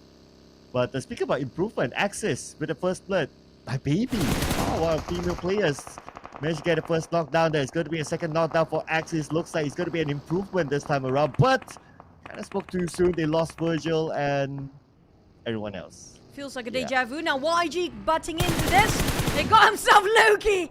Take it on, Panda. What a cleaning crew coming up from YG here. Easily, just comfortably getting all the eliminations in their hands, but they are taking a bit of a slap here on the side of Vipers. Same goes for TX. They're just having a nose into this business where they don't belong. And TX giving that statement right across their faces, as well as Rio finish off with 1 elimination, trading with one conversion of that point as well. But YG, are they still going to follow up to this? Because they are staying for more. Speaking of staying for more, Jigsaw is staying, but I'm sure he doesn't want more of this. But yes, the DBS in hand, he got one, but then again, it's just too much for him to handle. DBS couldn't save him. SP is out. Sin trying to finding all the other members of TX at the same time, not going to just settle down just yet. While Vic lurking around, trying to explore more where are the whereabouts, the other positions of the teams. I'm not sure where YG is standing right now as they got caught off guard by so many teams in between. They definitely pull back and just fall back for a bit just to reassess about where to go next. But for the side of Sin, they are quite isolated and segregated between themselves. Back side of KE. Sorry, I think you guys heard that noise. Something happened at the back. By KE. Okay. Devon, the IGL himself, might want to scout things out for the team first, but it just nobody's sharing them except for I think TX quite far off. They heard the gunshots earlier, so they're definitely not going to be safe if they just stand where they're at. So they have to make a move. If not, they might be sitting ducks for the next team here. Yeah, you gotta be careful. Now that the teams that we've seen being eliminated, they are like the bottom half teams. The top teams are still in this. So that could be a scary sign as well. Top teams are still in this. We know their firepower, West Point Mamba especially. So as long as they're still around, they could shake up a lot of other teams. But this time around, interestingly, West Point Mamba taking the slow rotation, tanking out the blue. We can see them dropping down to 50% health. Not a problem still, but they are taking their time. But I kind of understand because they went to Novo. So it's kind of far. So okay, West Point Mamba. Not that fast. Based on the circle itself, it speaks the truth by going all north all the way. So it's better to actually wait this out a bit later than the rest of the team that actually try to get Santa because of how One Direction, we talk about One Direction circles, definitely will be one of those right now, while Vipers stopping YG and also FOD, denying the entrance here by giving a bit of a welcome with that fires and crispy shots coming out from a Nung, especially knocked down one for DJ. But I'm not sure if they can translate it to a point. It's quite a distance between them. So many corners to cut across the buildings in between, making it so hard for them to land the shots quite right onto the side of Vipers. Oh, wow, everyone into Severny. That's like what, 1, 2, 3 teams at least inside Severny. Make that 4. Look at the minimap. So I wonder why Severny is like this hotspot for now, because there's still a lot of space to play. You can play on the high grounds or shooting range, but Severny seems to be the popular choice. Yep. Same goes for sort of VE versus APG right now. They do want to go where they're at, towards the side of the teams that you mentioned around the high grounds. The elevations plays a big part, but Shroud giving away and overflowing inside of his car with their utilities, but it's not translating their movement here. With Tiv knocked down by the side of Marcus next. There's gonna be 3 in the hands of Marcus there. I'm not sure what happened to APG, but things are not working well for them. They definitely have to work things through when it comes to the communications, because it's just going downhill right now. And Shroud, at the same time, could go up to date. Might toss it over, never mind, spotted out Marcus on the other hand. Shroud trying to work out the space here, but Marcus and the rest of his squad have better communications and better info, so whereabout of the APG as we speak. Ooh, Shroud, the only man standing left. But they must be careful. Another team's on the high ground, so they could be third party. They could be crashed in. But Shroud's all alone, 1v3. It's going to be tough. But before the Shroud get knocked down to exit, 2 more to go, Shroud. 2 more to go. Being pressured heavily for the side of Shroud, hoping the smoke will not dissipate as soon, because he needs to actually heal himself, jumping down the window, trying to spot out the rest of SKR. But they are the teams of FVE Ranger from afar. You can run, but you can't hide. In the case of APG, Shroud tried so well to actually clutch for the entirety, but here comes FVE, not giving the reset point from the side of SKR. Coming in, Moxie strong to the rest of the team. I have no clue. Somebody's on his right side of the corner. And Raw going to join in with the rest of Cavalry, but I'm not sure how they're going to fare as Marcus shot down on Moxie. And this is going to be really going downhill for FVE. They split out the players around the corner, and they just going to skip the corner, switch into as well. God! My goodness, what happened to Ranger there? He missed those shots, he whipped it, and now he's paying for it. Now the rest of FVE need to clean it up, and luckily his teammates did not fail. FVE still alive with 5 elimination points. SKR out. That was a fail rush coming out from MVE. They couldn't check the corners. They saw the smokes up, but didn't have a clue. There's somebody waiting right in the corner there. There's 2 of them at first. It almost lost it for the entire team. But for the side of Vipers, now I've been waiting at this side of the line for the longest time. YG Marnet has been run and gun. It's so proactive coming from Marnet, bringing so much work for the entire team. Just pulling off his weight so well, getting after one knockdown to the other. The problem with coming up from Marnet of YG is just he couldn't eliminate the person that is being knocked down. They couldn't translate into 1 point yet still because of how much of a range in between them. The gap, he need to close things up. But Rainza, a splat to a side of G-Lab. Feels like Ozja have their eyes on the side of G-Lab and will try to finish things off here. Study. He's not going to survive this. They got him from left, right, and center, so that is it for him. Muskainen is down, Ranzer is down as well. Oh, just what's happening here? And G-Lab, the last man standing, Kai, will finish off, and it's none other than Ozja Esports winning the fight. Managed to get themselves 4 eliminations in total. They have to circle with the compound. Just need to reset and plan forward. And back to the side, jumping to West Point Mamba. Federalis and Michi happen to be just cutting out on top of this shack. But we do know for a fact this shack is very risky to play with. You're giving away your position to those who are actually on the elevations. They can see right through that small window. If they hover the crosshair down the hill there. So it's going to be risky for Federalis and Michi to actually stay where they're at. They have to make a move because the Blues they will shrink even further. And Marnet, on the other hand, secured quite some knockdowns, but not much of eliminations. They only got themselves 2 in the bag right now. For YG has been picking fight every single round or every single place they hop into the compound. It's just the distance making it so hard for them to clip things off with a mini 14 in their hands. Joseph for FOD. Now, we have 3 teams sharing the same compound here. While we have another on top of shooting range. And we do know for a fact the circle just now way up in the north cloud. Some of them even don't have gears to work with, including Ranger. No helmet here. I'm not a fan of a play inside a shooting range. It's like a crater with a lot of open space. So if they need to move out, they will be out in the open, easily shot at. So they need to plan. I don't know. Maybe they're just doing something that we don't see all the time, so that people don't really give focus onto inside a shooting range. But now with the circle movement, is shooting range still in it? I really want to see the circle now. Like you mentioned before, everybody just keeping their cool and waiting and biding their time, waiting for the next circle to pop before they start to make a move, because they were praying and hoping it's not going to be in the center of the crater just now, right on top of shooting range. And it happens to be it, so they don't have a choice right now. They have to make a move. For the side of Sin, they hop themselves into a different vehicle set for what is going to be 1-2-1 formation for the side of Hin. Holy Laundry coming in the last. Well, we do have Vic putting up, but Michi being spotted out. They're going to ram into the no. Michi greeting them with the Bison. They make so much work from the side of Michi with the Bison. Federalis just covering out supports fire from the sidelines as well. But West Point Mamba, can they stay here the longest? They secure a couple of nation from Sen. There's going to be one more.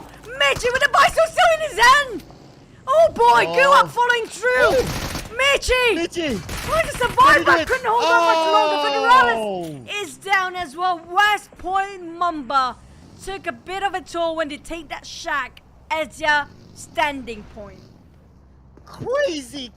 It's just a small shack, but we got like, what, 2 teams back-to-back crashing into the compound. It's just too much for Michi to handle. Despite him having backup on the high ground, he had a teammate looking down. But because of that first fight, his teammate revealed himself.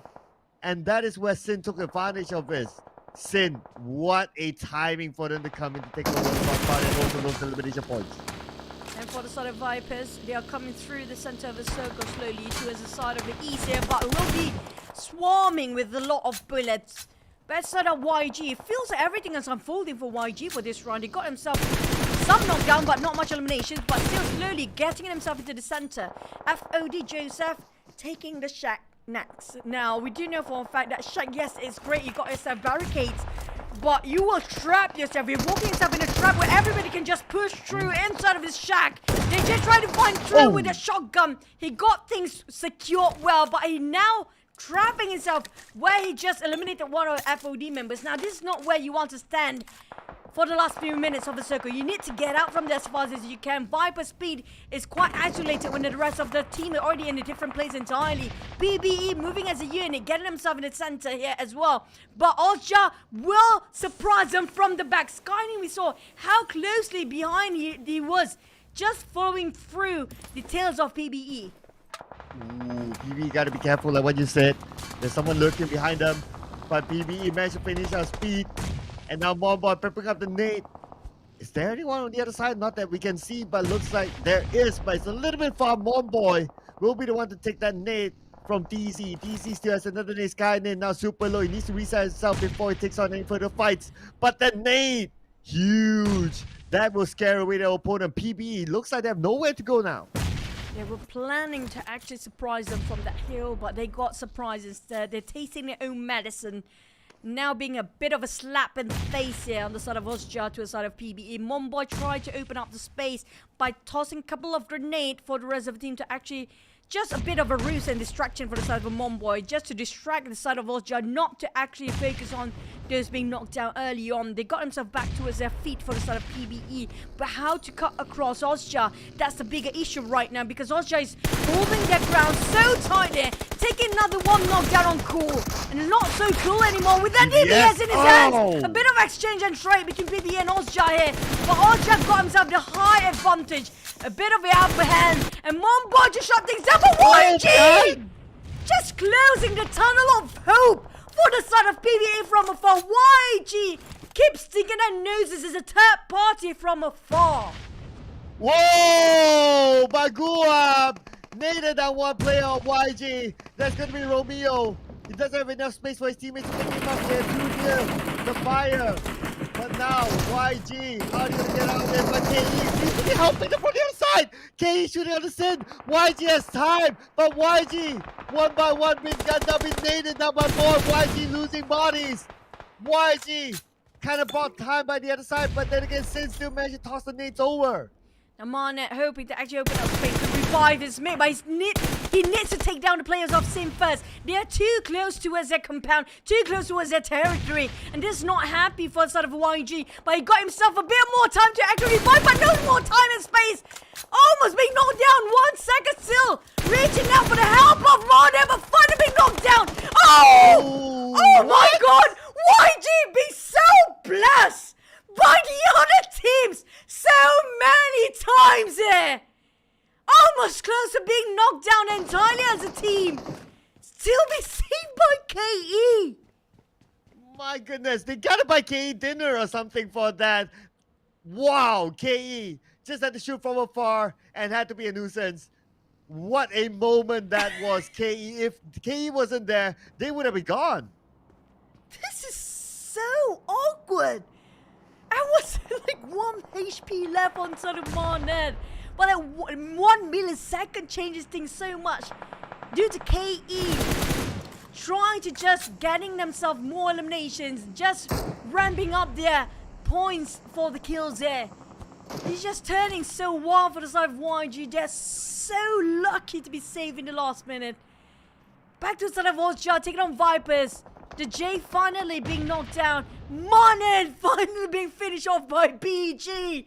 What a long run on the side of YG. What a flamboyant movement till the end of it. Still securing so much elimination, but now down to 5 team FVE. Feels like they are on rabbit right now. Bulldozing a lot of team from behind here. Yeah, FVE already got like 6 elimination points, but they are playing by the edge of the circle. The circle might not favor them. They need to move forward. As Rao goes down to KE. Again, it's going to be KE. KE being the ones to just stop teams from coming in. KE is definitely the wild card in this match here right now. We have no clue who their picks there. And the one they picks definitely will go down instantaneously. Back to a sort of vote just kind in. slowly coming towards the side of KE and FVE with that buggy giving away so much information towards the other side of the team, knowing his exact position. Maybe this is just a ruse and distraction coming up from the side of Skynet, making sure they have the attention way towards him instead of Astro. Now Astro, how will they fare when it comes to going for the flank? FVE taking the fight head onto the side of KE. Devon trying to make a bit of a space for the team around knockdown. Chewy coming up from the support fire from the back line as Devon playing around the wall and fences. Boy Sean on the other end trying to finish off with the DBS, securing another elimination on the side of KE. I'm not sure what FVE can do at this moment. Rangers on the outside of the circle, and look at the number of teams on top of him. KE is there. Ojas could see them, but KE, they have bigger problems to deal with. They need to get into the circle. They need to cross the road, but with the high ground onto them, it's going to be tough. But Chewy comes in from the side. One knockdown by Chewy, but Moxie doesn't seem to be confident enough to come out to continue on. Rangers still in the shelter. But all of them on the other side of the circle. Ojas on the other hand. Osha Esports with the high ground, with the circle. This is that moment. I'm surprised that actually spot out Ranger, who's actually on top of his crosshair just now. Just around the bunkers area. Back to the side of Astro Axe here. Ranger playing on the tunnels instead. And Moxie spotted out on DZ and finally giving away his position inside of a shack here. Skynin coming up from Osja. Trying to play around the corners to the side of Ranger and also the side of KE. KE kind of stuck here with Blues and not in their favors just yet. But they need to make a move. They need to push forward. But not much space for them to actually going around the rotation. Astro and Osja. Skynin giving away the position but keeping the pressure on top of KE. Ranger still inside the smooth. Already got himself with that UAZ. It's just gonna sit there. Wait, how? Well, look at the smoke is buying time, but not for long. SOX almost getting him. Could it be SOX? Yes, it will. It will be Skyrim, in fact, but still the same team. Anyway, Moxie is still alive, but they do not have the circle. But they'll play for placement points at this moment. They can't complain about that. SOX wants to secure more elimination points. He only has 3 in hand. Whoa! For Osha Esports, it is insane for them this round, and they still have the circle in a prime position. This could be their chicken dinner. They just keep it for themselves here. They're dominating the majority of the circles just by the side of Osja at this point. Even though they got a 3-man working on, but they're keeping everybody at bay, making sure they cannot actually enter into one step the circle, not even that. Making sure they're just gonna sink themselves into the blue zone, not even popping their heads up for a peep here. Back to the side of Extra Axe, jumping just to see through the smoke. See where are the rest of FVE at the moment. The top will have to stay in the blue. They might actually just finish off as 3rd place coming out from KE. There's no way in for the side of them being eliminated at the 3rd place with 5 eliminations down to FVE. They were having a bit of a bulldoze moment early on for the side of FVE, but the moment they want to get themselves a chicken, this is where it gets a bit tricky for their side. Oh, somehow FVE managed to survive to a 2nd place finish. Now this is going to be their biggest challenge. No circle, low ground, only 2 players versus 3. Not looking good for FVE. Osja Esports, this could be in the back for them. Unless FVE could come up with something amazing, something wonderful, it's tough. Anyway, Astro X popping up the nade, tossing it onto the other side. It should be landed. It should land onto Moxie. Yes, it will. Last man standing.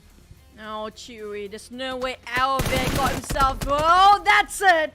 It's definitely Osja winning this one now. I mean, like every condition's tick for the boxers. They got himself. What a number of eliminations. Not just that, can they catch up in the last minute against West Point Mamba? With such a big chicken and big elimination points there. We're gonna have to wait and see when it comes to overall ranking. But what a nice cleanup coming up from kind of side of Osja in the last finishing touch, making sure nobody can step even into this circle itself. They are dominating the last few circles and making sure nobody can actually overrun in their own map here. What a play coming from Osja Esports.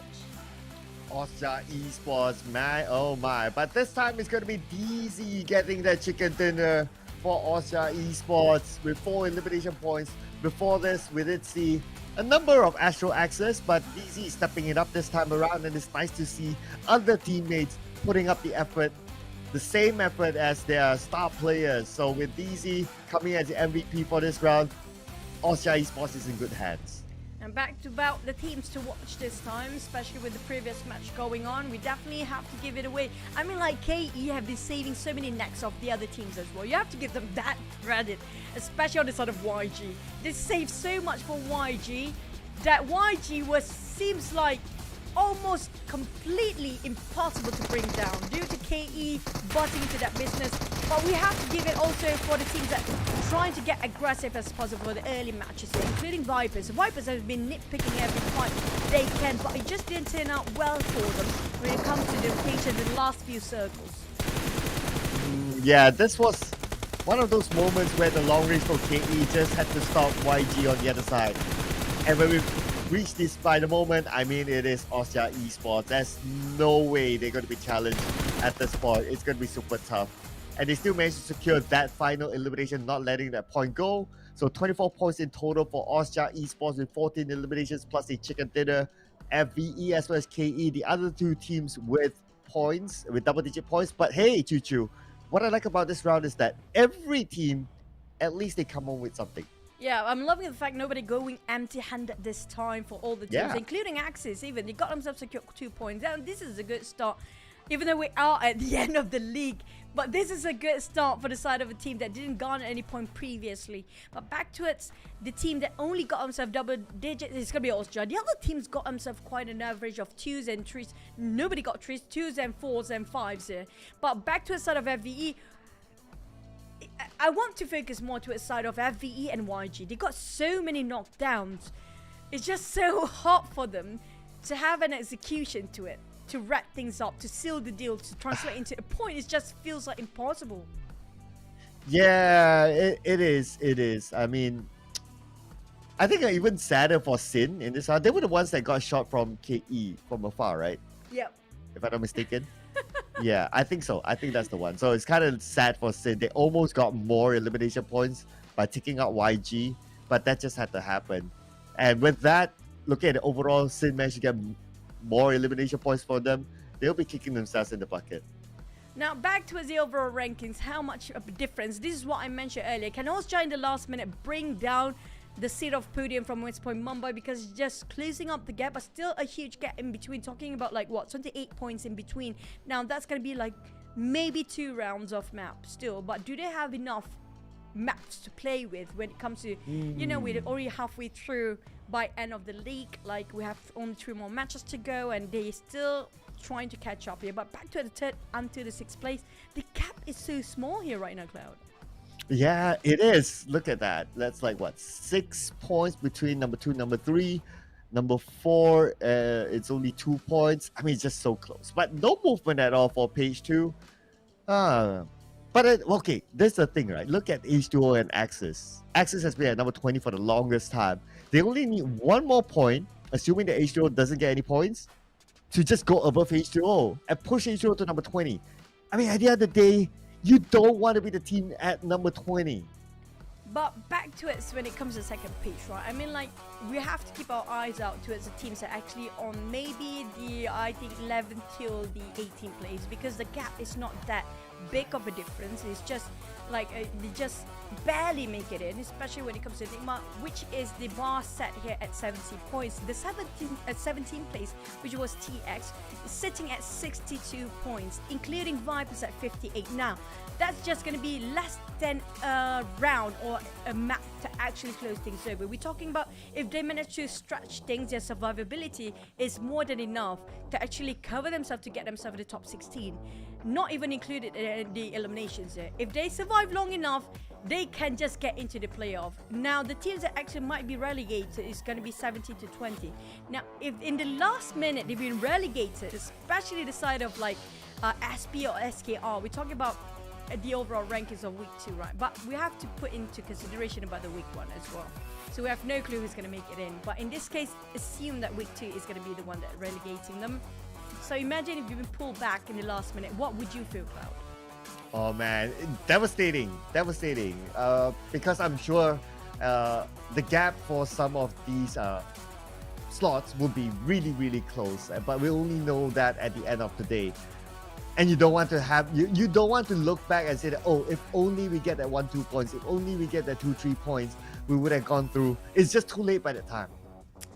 Well, at least now it's never too late for them to make a change because still have 3 more matches to go. But before we get into our second or the last wrangle of our entire league, we're gonna head into the break for a bit and see you guys right after this.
Part 2 for today in the PUBG Mobile Professional League Southeast Asia Wildcard Spring 2023. 3. Together with us, your storytellers. My name is Sir Cloud, together with the wonderful Choo Choo.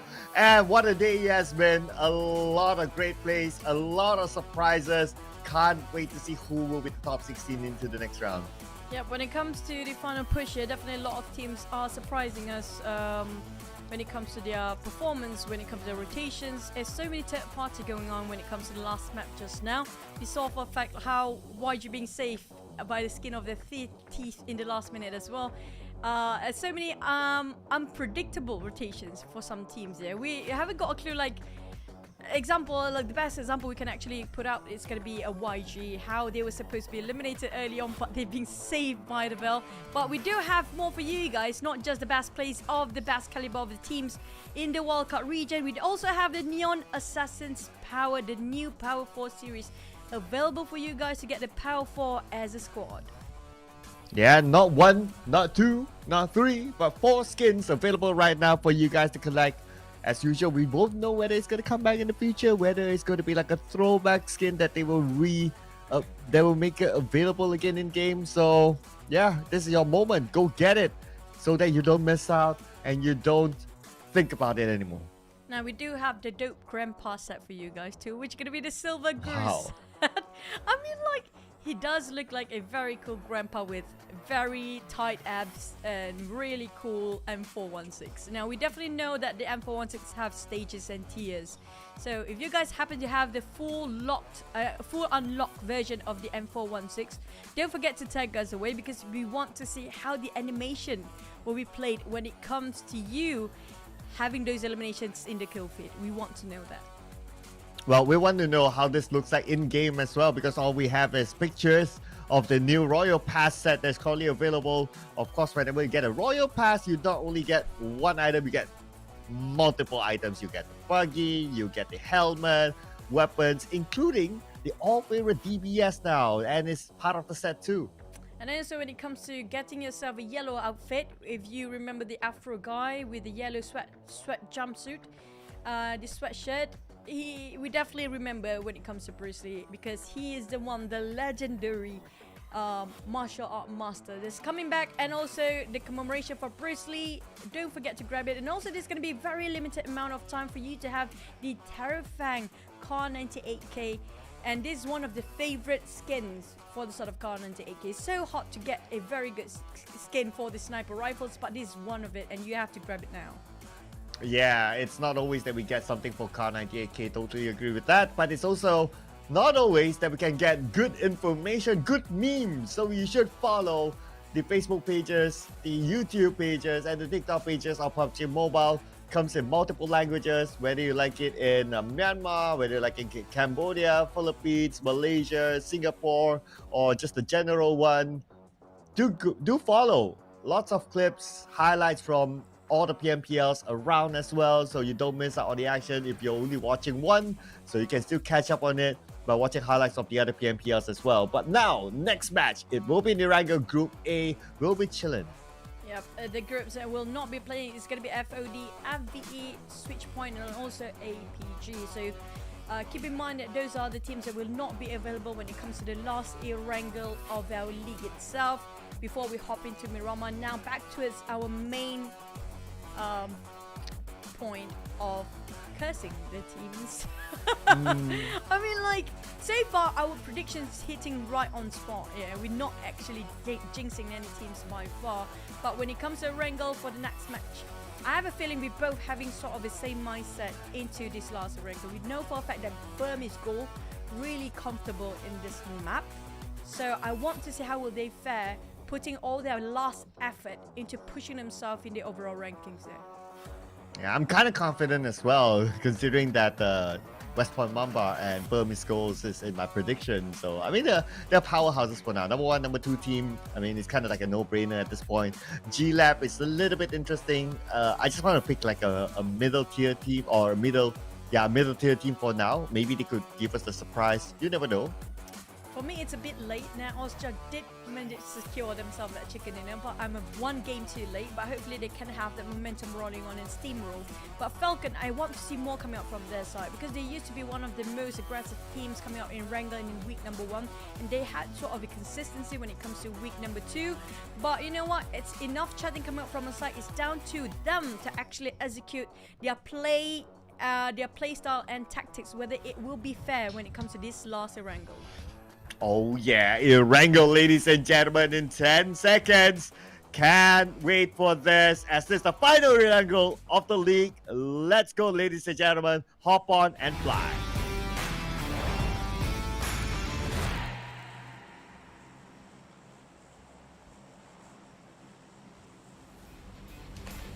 It is Erangel, ladies and gentlemen. Here we go. The final Erangel for the league before we take a break for a couple of days, and we'll see Erangel again in the grand finals later on. But of course, with a different set of teams. In fact, it will be the same set of teams for the 3 days inside the grand finals. Now, looking over the flight path, it's going to begin from Novo Repnoye up all the way out to Jogopol, kind of like the opposite of the previous flight path. So with this kind of flight path, I think it's going to be pretty much the same impact, whereby we might not see that early amount of skirmishes unless a team just decides to drop into a certain drop point as other teams, like what we saw just now with Kameshki. That happened, and I think at least one more team. But so far so good for these teams. At least for those early drops seems to be pretty fine. The middle, can't really guarantee. It does feel like Pachinki might be a battleground. Feels like a bit oversaturated in the middle of the pool for Pachinki, but like you mentioned, I agree for the fact this is a very generous flight path and everybody can drop wherever they fancy. It's not really that not really such a hurdle for them to actually just have to, go through. But the problem is the circle happened to be really contradicting to the flight path. We talked about Yasnaya Poliana all the way. It feels like a lot of the circles in Wrangel these days for the entire week of week 2 favors around Rozhok and Yasnaya Poliana. I don't know why, but it feels like the same pattern repeating all over again. Ooh, but this didn't really repeat. So it's not Axis and H2O, it's Axis and KE. And a little bit worried for Axis considering what KE did in the previous round from afar. They are specialists in taking teams out, especially when they do not know what happened to them, what hit them. Axis doesn't have a good record as well defending compound, so I hope they find a way to just disengage. I just wish they stop fighting too early for Zavo Axis and H2O at this point. But it's just sometimes, no matter how much you try to negate the fight from your corner, there's always some team chasing the tails out of Axis, like hunting them down straight from the start. Feels like they're being revised so tightly and so closely by these teams. They're always being the victim of the first few circles. It feels like no matter how Axis run, they're always being predicted or being read by a book by these teams. Yeah, it's like the saying, you can run but you can't hide. That seems to be the best way to describe Axis' situation. And with that one nade, one of the players from Axis seems to take in a lot of damage. So not looking good for Axis, considering that KE is starting to surround Axis again. Axis, whenever they're in compound fights, even in like the Sandhawk game, they seem to put themselves in a situation where other teams would surround them and they'll be locked in. If they try to get out, they'll be gunned down. Feels like they're hitting themselves a wall here. Caught themselves in a trap in the first place for the teams that really at the bottom of the rankings right now. Look at how KE setting the trap, planting the seed so Axis couldn't actually get out, and making sure that they cannot get in the way of a KE as well. The top, making sure that this angle's covered in case they try to show themselves. They're going to be putting up a bit of a welcoming warning shots from the top, making sure that Axis cannot try to exit out or trying to squeeze their way out of here. For Virgil, now remember I mentioned the top definitely will actually grit them straight with an eliminations too. I mean, like, how? I mean, there's so many corners to actually peek from. They were in the building before for Axis side. How did he got finished off so quickly? Yeah, he must have stood at one of the windows, and that window was kind of exposed. And also at the same time, maybe he didn't expect that someone will open up in the flanks. Maybe they thought that, okay, KE, every one of them is just going to come from the front. But totally didn't expect that Boyshawn and the top opening up the sides. And that's where they got caught off guard. It's not wrong to be extra careful, and they have to be extra vigilant coming from Axis. They really have to prove themselves in the last few maps. When it comes to the last wrangle, this is the last shot. We're talking about next Miramar map. It's going to be really a tough hurdle to take on to. Especially, we do have the powerhouses like West Point Mamba reigning their dominations in terms of that Sandy Dunes map in Miramar. So this is their last shot of getting themselves a bit more points in the last minute for Axis. And losing men way too early on is just a bit of a problem for them to deal with.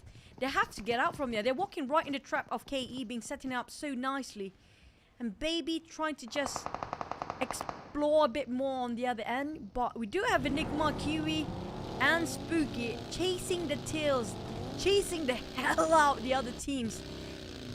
For Falcon, I did put them in my prediction, by the way. But luckily enough, they are parting ways. Not gonna just giving themselves too much utility spending onto, just to make sure they are sparing their resources accordingly, because it's way too early for them to engage in long fights here. Yeah, you don't want to be locked in like at this time, right? Where teams are still looting and they're trying to get as much as possible from place to place, and on top of that, getting into their checkpoint. Wherever is it? Wherever they prefer to be in. So you don't want to be the one that's like, okay, locked in. Other teams go into the checkpoint and they become the gatekeepers. You become the unintentional slow one, and you pay the price for it. And the price is too big. At this point, really, it's just too much at stake for the teams that didn't perform week number one. They have to bring whatever they have in week number two just to equalize the loss of the previous week when it comes to the both points of positioning of each week here, the bonus point that they need to garner themselves to get into the playoffs. KE, I have to give them a lot of credit with their patience there. They're committed, but they're so, how do I say, so organized, so calculative when it comes to approaching one fight to the other. They're moving as a unit, as a team, and not trying to, you know, do the one-man solo show to be the star of the team. No, they're moving as an entire team as a four. That's how they've been winning fights so much. On top of that, YG, we mentioned about how they move as a unit. This team a bit separated so far and tried to hunt down their victims and caught themselves in a fight they didn't expect to slap back in their face. Yeah, TX, Rio at the DP28. Now we have BG greeting Osja on top of this bridge platform. That's gonna be interesting. Oh yeah, the bridge trolls, as you like to call it. BG seems to be coming in on top. YG might lose one player, but they're not done yet though. Looks like we have TX against YG, but Romeo has arrived. Rio is on the lower ground. 1sec has arrived as well. He's opening up the flanks. So he's trying to keep a distance. You can see that they are going on the outside of the circle. They want to try and win this fight, but Rio, another knockdown to Romeo, boy. 2 from YG is currently down. And no luck be saving their graces here for the side of YG. What they had earlier on, nobody will be their saving grace in the last minute. But BG, what was that? Walking straight into the gunfight. What was he thinking? It was straight in the face cloud. Or maybe it's kind of like a desperate move. Like he opens the door. Enough he opens the door straight in the grave. Yeah, I don't know. The only thing I can think of is that he's pressured by the blue, and that just happened. I mean, yeah, some things are complicated, they say. It's still the first phase. But now, yeah. But TX, okay. Oh wait, Splat. Okay, there goes Loki, and there goes YG, I think, or one more left. Two more. It's going to be the Medusa intersection for the next circle. So we definitely know that circle might hard shift towards the north in the last minute because it hard shift towards the south early on. But look at how many teams inside of the blue zone still. We're talking about SKR coming up from the Mount Gatka. YG stuck in between, stuck themselves in the blue zone and in between rotations of the other teams, while KE still committed to his axis. They're so loyal for this fight right now. They're not taking their time to loot up and build up their gears. They're not having enough utilities when it comes to long engaged fights.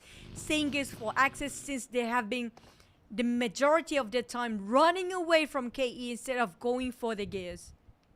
Yeah, if we look at some of the players, they don't even have first aids at this point, so that's a little bit sad. But KE knows that this fight must end, but it's going to start with Kaya going down, finished out by Nasty. They managed to even up the odds in terms of manpower. The top, waiting for the right moment, he has a nade. That one single nade that he has will be tossed out, but that one nade will not land onto anyone.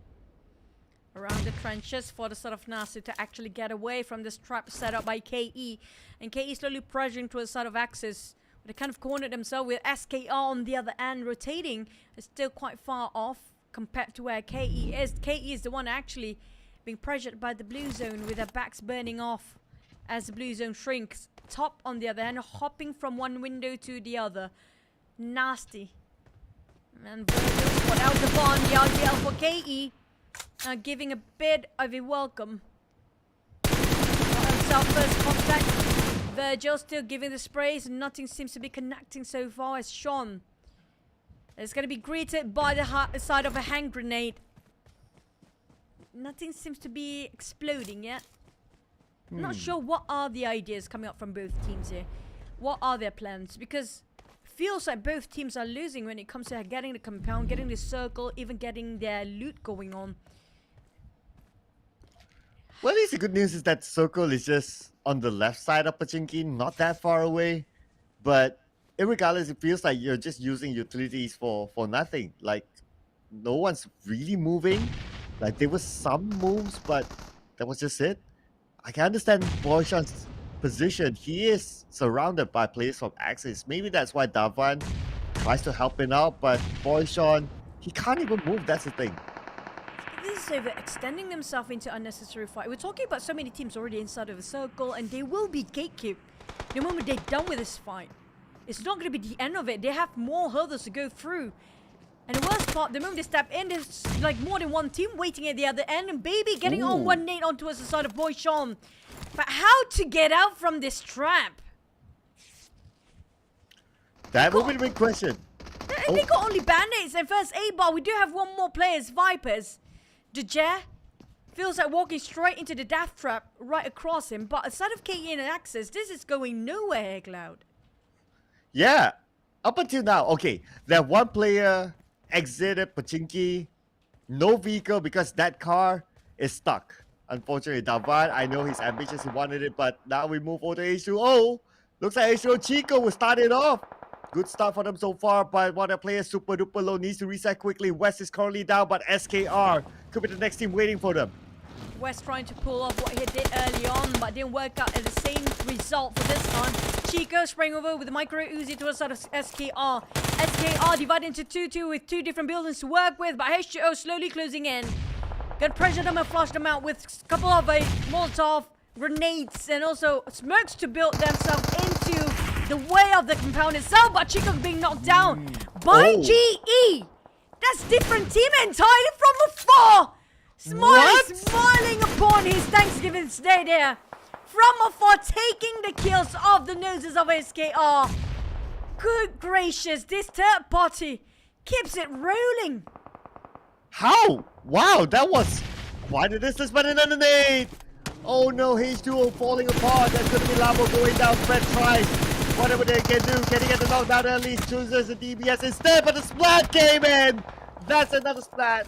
I wish we had a splat counter. And H2O again, 0 points. Axis, they are out of the bottom spot. Oh man, right now they are bleeding out. H2O again, still going at the bottom of every bottom. SKR on the other hand barely make it alive. They're being cornered, surrounded, left, right, center, no way out here. Walking straight into a death trap. At first, when they want and they decided to take this compound in the first place, not willing to give it up. So what they did for the side of us, just surrounding them. Enigma on the other hand, spotted on G-Lab players from afar. Feels like you can secure that entirely on their side. Back to the side of SKR. They need to play someone to out-corner Ozja here. If not, they always stuck themselves in a rut. GE having their eyes to a side of SKR at the same time. And West, they're quite separated, but they're making sure that separation will benefit them every way possible. So far, the map is still kind of big with this kind of circle, so I could still understand why they still have that separation. They try to secure as big of a perimeter as possible. But now that the circle has shifted towards school, you can see that G is on the outside. Immediately, they hop into a vehicle. They're going to the next checkpoint, wherever it is. But inside of school, it's still empty. Axis could take advantage of it. But will be guarded by sort of Falcon. I'm not sure if they want to stay put where they're at or they start to mark their perimeters outside. Because YG start to close into it sort of a northern. But they will be denied the entrance of Enigma, which why they are taking a bit of a long rotations towards the east entirely. But Enigma, the moment they step into the eastern side, has more team to deal with than the northern, just YG. It's really two teams they have to cut across to just get into the center of it. Axis still stuck out there, taking and biding the time in the blue zone too long. And Ozja start to spot things out. They might actually gatekeep this as long as they need it to be, because they got the elevations, they got the high grounds, they got the vintage view from above. All they need to do is just wait it out.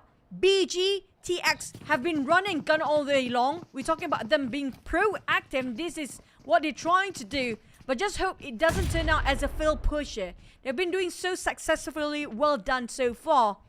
But BG is not the team they want to actually underestimate in these circumstances. Well, the bad news for BG is that they are only down to 2 players, so numbers not on their side. PB, on the other hand, have been a little bit quiet today and even yesterday. Now they're starting to move in, but probably might be caught up by Sin. Sin shoots onto them. Momboy goes down. Where did the shot come from? From Enigma from afar, but WPM. West Point Mamba might lose Michi as well as Federales. 2 players, 2 their top players that they don't want to lose. West Point Mamba have to have a bit of a hike here just to find on SKR. SKR seems very comfortable with their spot, even though they got surrounded earlier. Now they comes with a rush. GE, West Point Mamba having a bit of a go. And now we do have SKR taking a third-party advantage as these two teams over-occupy themselves. With a ruse and distraction, the one that winning this is going to be SKR. We got it heavily by GE at first. But back to the side of BG. Still sharing the same compound with TX. We might be visiting this compound with Falcon as well. PBE coming into the fair. Share of taking a bit of a pie. But 5 teams in one building or one apartment, it's a bit too much. Yeah, it is. And it will be even worse when the circle moves away. That's where it's going to be interesting to see how the teams deal with that. Now, that means that other teams have more space to play with, in other words. The last man standing for KE, but Smile goes down to Guap somewhere else. Something happened. The top, I don't think he's being challenged for now. He's just been playing this very, very safely. Yakiko with the long range. Can't connect those shots. Guap and Ko still survives. SKR, lucky enough, they didn't give up their compound just now. Back to the sort of West. Doing Westing as usual. Taking 1 nade and keeping the pressure to a side of 2 players! Got down on Guap. There were 2 men on the side of Sen and now it's down to 1. SKR spotted on West. Taking a bit of advantage of what's happening on the other side. Oh boy, Sen, they could have actually double picked at the same time, taking down that 1 player of West. But they were a bit too careful, overthinking themselves, overwhelmed by West, that 1 player, and making such a play for West on the side of GE. That's going to be a big win for the side of GE for now, but they need to get themselves into the circle. If they're coming up from the eastern part, it's going to be a bit clear, but Enigma and Vibe is waiting with that crosshair just to gun them down as well. When the school apartment is still within the circle, so they'll probably be hanging on to that compound. The last we saw, probably a Mexican standoff. Beautiful long range onto PBE, putting pressure onto them, not able to come out that easily, but now we have GE. G seems to be in trouble, but West is there to take down Marcos. Beautiful spray while on a moving vehicle. My oh my. SKR a bit too overestimating their firepower for now. Kind of a bit reckless about pushing forward and trying to target all the players across them, giving them a bit of a bare flank, giving so many loopholes towards the other team to take advantage of. Back to a sort of Enigma. They are climbing up the hill, but it's not an easy climb at all, as GE got their back covered so well, so tightly followed. And on just side, they got a very nice view from above. Look at how Renzo dedicating himself towards tapping all the teams moving forward. They're being a nuisance towards all these teams. But TX and BG are not even going to budge this one. They are in the center of the circle still. Ooh, KE eliminated now the team that was a nuisance to a lot of other teams in the previous round. Now we have Falcon putting pressure on the GE. GE is being shot at. Falcon is in the school apartment compound, but not only GE, PVE as well could be shot at. Not only that, Enigma too. Wow, look at the amount of teams that they can shoot at. It's just too saturated for school right now. We're talking about like 8 teams taking the same place, same compound, and same building. They are just on top of each other. Demigod taking a shack, spotted out an SKR players. And Skynin trying to overflank themselves here, making a bit of a rotation. It's actually very smart for Ozja not jumping into school like the rest of the other teams here. They got exactly what they need, slowly closing in. They don't have to rush themselves to get into the center because they're still in the play zone. They're still at the edge of it. They're still safe. But the rest of the team, Axis has been surviving quite longer than they usually have. So this is actually a nice stepping up for the sort of Axis. At least baby step we mentioned earlier. But BG, I'm not sure how much resources they can actually withstand and extend themselves this sort of fight, because they have been pushing out their resources and not sparingly enough to actually last their fights long. So if they overuse their utilities and resources too much, they might caught themselves in a problem. Yeah, gotta be careful there. But okay, let's see if it's going to be a problem now. Are they still favored by the circle? Wow! It went to the area that has the most players, including the apartment that has like what, at least 3 squads in the same apartment. Juju, I think this is going to be a slow end just because it's in the apartment. But because of how they overstayed themselves in the apartment before, I don't think they have enough utilities when it comes to their first aids and their bandages. And even though they got themselves bandages, if you're down to healing game in the last minute, it's not going to be enough for these guys.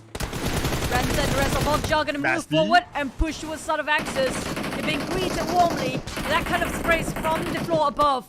But Baby from a flank side caught Renzo red-handed. And they caught themselves in the death trap here. If they can actually make way through for the sort of Ozja, they actually will take this compound. One of the strongest with quite a high point of view from above.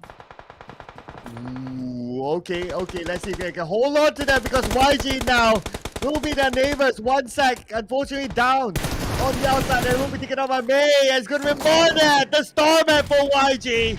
Clearing on this compound. That's going to be the end for G-Lab. But now we move over to Ozja Esports and Axis. Axis down to Baby and Nasty. The last 2 players, and President takes one out. Baby, the last one standing. Within this small circle of 400 by 400 meters apart for the radius.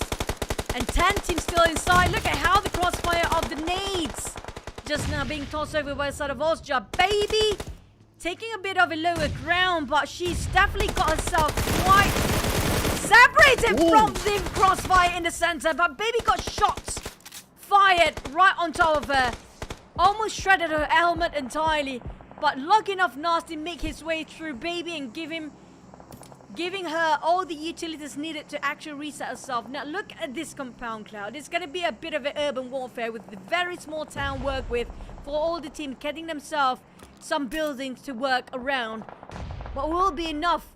Look at how oversaturated the center of school is right now. The ones that actually not getting themselves any compound. Small shacks for PvE, but it's going to work well for them at the time being. Yeah, it's scary now for this next phase of the circle. But it's not that scary for Enigma, as they'll be eliminated. They won't be seeing this round. They'll be waiting for the next one. But this circle, with this compound, with the amount of teams in the apartment, just hearing the footsteps is scary. GE pushing forward slowly but surely, trying to get himself in the center. But it's not an easy task as we're talking about all teams, 6 to 7 or 8 teams here in the center as well. Chanlone just to clear the corners by tossing around that hand grenade, making sure nobody tried to pick over the windows. But nobody's trying to pick over because they know for a fact there's so many teams out there. It's too risky for them to just pick over. Hopefully they have enough first aids to last long enough. But Chanlone, if he overexposes himself with that hand grenades, that's going to be his death toll we're talking about. Skynin.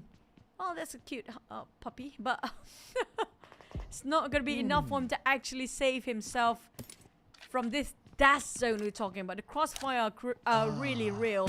Vipers are actually the only team that are not really inside. We're talking about 3 teams. Not in the apartment, but Andrew caught GE Master Ichi on the ground with that hand grenade.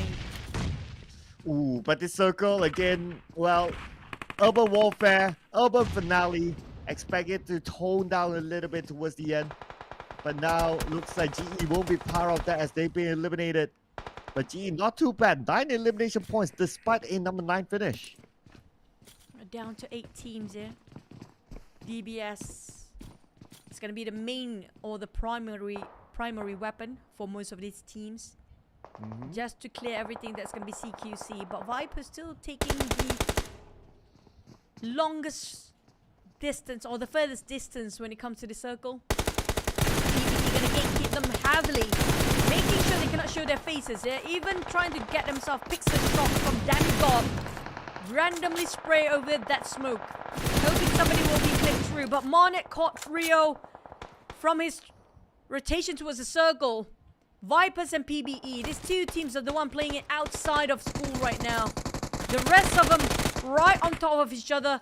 Falcon Chandler still tossing over the nades. That's running down quite quickly. When they overuse their resources too early on, it's going to be a bit of a problem to clear the corners when they're inside of the building. Say Cloud getting on Viper's hands. Out of their way now. Spade will finish off comfortably by Chandler from that high ground inside of the building. But Andrew still trying to get to a side of PvE here. Well, there's almost no way for them to get into the compound against the safety. You have at least like what, 3 teams who can look in that one direction. You multiply that with the amount of players. How are you going to get away from this? Demigod really trying his luck, but in the end, still shot down. Now Vipers has no way in at all. Look at that mini take down Brain. It's going to be Vipers bowing out next in a place with 2 eliminations in their hands. PBE also in the same corner. They might actually dig in their own grave here by shooting too much, attracting unwanted attention from the side of Falcon. Now Andrew will toss over that nade. If it's going to be the perfect angle, he's going to jump down on 2 eliminations there, shutting off PBE indefinitely. Chanlone having their eyes onto it, that same direction as well. But BG and TX has been sharing the same apartment for quite a long time. Yeah, it's because it's a circle, right? If the circle's on top of the apartment, that's what's going to happen. So I kind of predicted that, okay, we'll expect like a chill moment later on, and now this is that time. D2Y Howard needed down. Not too sure if he'll be eliminated, but focus on the PBE too. PBE, I think the best that they could do right now is just slip past by and just play by the edge of the circle. For them to go into the apartment at this point, not yet. I think it's best to actually stay out of the apartment, and they can actually play around the corners of the apartment on the outside as well. They don't have to necessarily be inside, where they could just caught themselves in a trap here. For the teams actually not being favored by the net circle, it's going to be a bit of a problem to get out from it. Andrew caught PBE Cool, who's crouching, crawling behind them, and Mon being caught off guard as well as Zen coming up from TX, securing the eliminations. And YU be next to be eliminated on the 7th place. We're down to 6 teams with PBE. Only have 1 sole survivor. That's going to be it. Skynet securing. Now it's going to be the battle of the apartments. Yeah, that is it. I mean, we did talk about the possibility of PBE surviving this. It's almost close to 0. So it's down to the apartment teams. And even that, we have like 5 teams at this moment with 15 players. That's a lot, considering the track record for this season is a little bit different. But this next circle will close entirely, so Juju, this is the moment. Well, a lot of teams running out of their hand grenades due to overuse it way too early on. How to clear the corners, I have no clue. About surviving in the next few minutes of the zone itself will already be a headache for them, since they don't have enough. Even random spray over that magazines of DBS. Do they have enough ammo for the next few minutes? Yeah, Edward finish off with another DBS, clearing off the corners and clearing off the knockdowns in front of him. Olcha decided to just rush it in anyways, but Chan Lone also secure with a couple of DBS shots coming out from him. Olcha will be his next contender for Falcon. But Edward leaving out Aaron, then spot out from the last player of TX surviving. Using his DBS to move forward, you have to be extra careful. He might be backstab here from the side of TX. Ooh, okay. The top floor siege might happen anytime soon. Waiting for the right moment. Falcons on the top floor. Just right below them is another team. At the same time, Aaron looks like he might deny himself to the zone. There shouldn't be enough time. And Aaron is out. No points given to any team. Carnival's just guiding, just keep it going. They're gonna move forward and advancing. They're not showing any sign of stopping or slowing down at all. Andrew and the rest of Falcon just gonna scout everybody who's trying to move towards their staircases. D2Y on the ground, Say Cloud as well. Andrew, Astro X, just keep on sweeping the floor clean. It's gonna be easy. Finish off the other players. Falcon, they see this one coming true. They have so many footsteps, but have no clue which team is which. Will be their teammates or not.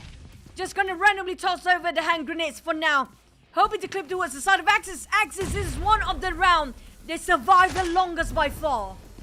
Ooh, okay. Zones closing in. Right now, I think Axis will be forced to move first. But look at this. Okay, well, that's a long way down. And with the DBS, he managed to get the knockdown and secure the elimination point by Axis on the other side. 10 elimination points so far for Falcon, and they're not done yet. Astro Wax is there, 1v1. Astro Wax eliminates them all, but from behind, that's Falcon with the DBS. It's so confusing, but not enough yet by Axis. Finally landing himself a chicken here. Talking about last minute, pulling off their weight and showing us what they are made of. Axis finally placing their faces on this banner of the chicken dinner. Axis Fighter took them quite a long wait for the last day of PMPL SEA Wildcard Spring 2023 to show us they can still breathe in and deserve a place in this tournament. Their first chicken dinner for the week, finally Axis, and with this chicken dinner, it's confirmed that they will be above H2O. H2O will be pushed down to a number 20 spot. And that is, of course, bad news for H2O. However, there's still games for them to redeem themselves. But Axis with the chicken dinner, they might be even above Vipers, but we need to wait and see as we tabulate the scores later on. But finally, Axis this week, it's been a tough run for them. The past 2 weeks, to be exact, it has been tough on them, and finally they got themselves the momentum. Will it be a bit too late now? As Axis finally showing off their skills in the last day and the last Erangel. Now they got this MVP. Nasty has been doing so much work for the team, opening up so many spaces. The damage didn't actually tally up with the eliminations, but he tanked quite a bit of number of damage, with that damage taken by 300 over by himself. But for now, teams to watch is going to be Falcon, Osja, Axis, and Burmese score when it comes to the last performance. Now, Osja, on the other hand, I have a feeling they got themselves quite a number of volume of kills here, based on how they just keep compound hopping and run and gun, bulldozing every single team from the back. And looking at Axis full squad time, only 3 minutes 47 seconds. This was the fight inside Pachinki. One of them went out fairly early. So considering they got this chicken dinner, it's not only a chicken dinner per se, but it's also a chicken dinner with 3 players. This is one of those stories just to tell other teams that, hey, you know what? Despite not having a full squad, you have a trio, it's still possible to get that chicken dinner. That's true, and they've been surviving and been staying in that compound or that particular apartment for quite some time.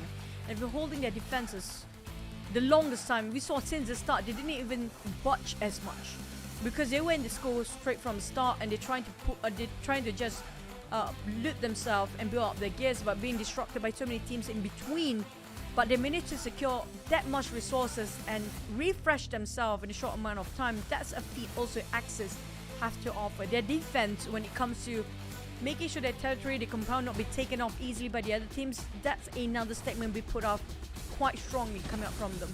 But will it be enough when they try to pull off all their weight with the last rank of just now to make it into the top 16 in the playoff?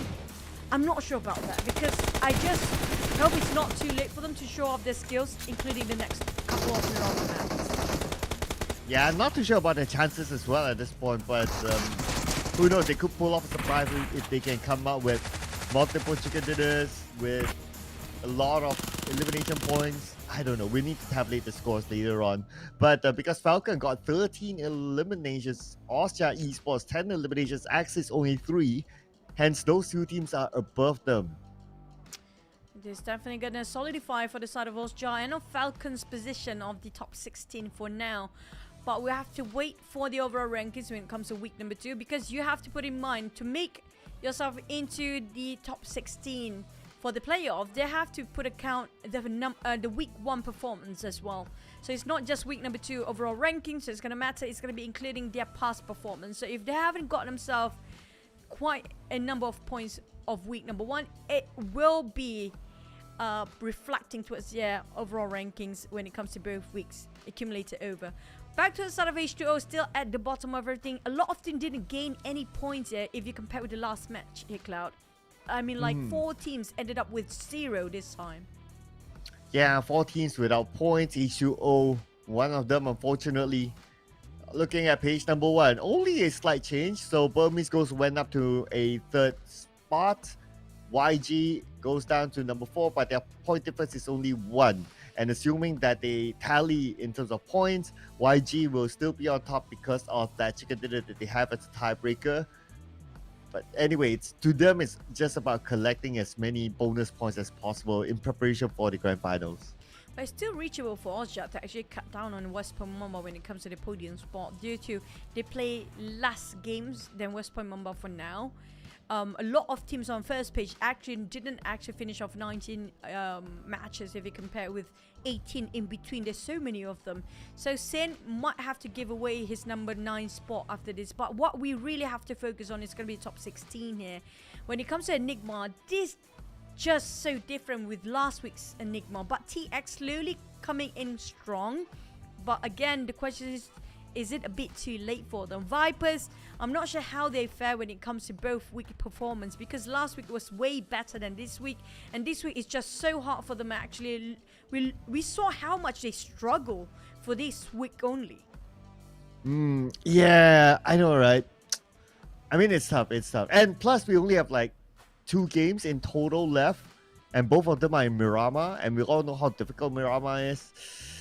It's really not looking good for them though, and I'm really kind of sad that teams like H2O, if it's like 2 campaigns of PMPL without the chicken dinner, I don't know what else to say.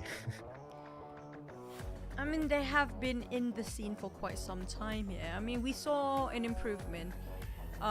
Even in the teams like YG, APG, I mean, like, I'm not surprised when it comes to their performance. But what will be surprising you will be the updates. If you haven't followed us yet on our socials, this is the time for you to follow it, because there's so many changes when it comes to this season only. We even changed the point system when it comes to the game, but the rank point system of the weekly bonus point is still the same. So make sure you guys keep up with us for our upcoming updates, including for the playoffs and even the C League in the future. Just follow all our PUBG Mobile fan page and our YouTube, even TikToks for any new updates coming up, or even sharing your content. Don't forget to tag us on our socials too.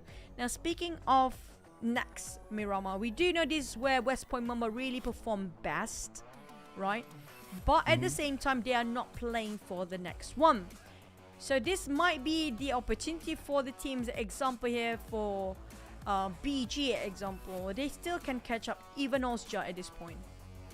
Yeah, that's a good point. West Point Mamba, the best performing team inside Miramar, isn't playing, so they'll be only playing 1 Miramar, which will be the last Miramar. So this time around, at least teams would breathe a sigh of relief to say that, okay, at least we don't have West Point Mamba in our mix. So that means that it's opportunity for other teams to step it up. So as we can see here, FOD is one of them that will be playing. Osja Esports will be playing. APG will be playing as well. So you still have three of the teams that do perform well inside of Myanmar playing. Again, this time H2O is playing. They are only left with 2 games before they might end their campaign. Very, very likely to. So come on, guys. Really, H2O, come on. Give me one. Just give me one. Yeah, and for this map right here, when it comes to our second last Myanmar map or second last map of the entire league, the team that will be performing the last time will be B group, because they will not be playing next, which is going to be SKR, YG Vipers, and Axis. Now, speaking of that, this is where we drop our predictions here, Cloud. So speaking of our second last map, it's gonna be I mean, like, I know for a fact that Osja have a lot to actually offer here. One of the main reasons, they are very close to cutting across the side of West Point Mamba. And YG, this could be the last time to actually push up their numbers as well, because they are in Group B, and Group B don't have that much match anymore, and this is going to be their last. But for the side of FVE, you know what, they still have a couple of shots to go, but we saw how FVE can actually push up their ranks anytime they need, but sometimes they just got stuck in between of transition. Yep, and for myself, if you notice, it's all like the lower teams, actually page 2 teams, Enigma, Falcon, H2O. It is their second last game, and after this, it will of course be the last game. I mean, I just want to see the bottom teams, the page 2 teams, just do well. Falcon almost getting a chicken dinner, that was one. Enigma have been missing for a while now. H2O, we've talked about them a little bit too much. So come on, guys, just give us a good ending towards the league. I don't know what happened to Enigma. It feels like it's a different team entirely if they compare with week number 1. They lost their touch here when it comes to week number 2, and they just feels like they're very demoralized when it comes to their rotations, when it comes to their proactiveness, their presence in the game itself. It doesn't show as much impact as last week. Is it the shuffle? Yeah. Is it really that problematic for them for the shuffle? Because they happen to be sharing the same group with GE, Falcon, and H2O. And these are the teams that are actually in the bottom. All like Group D, supposed to be one of the most aggressive group when we saw the reshuffle, right?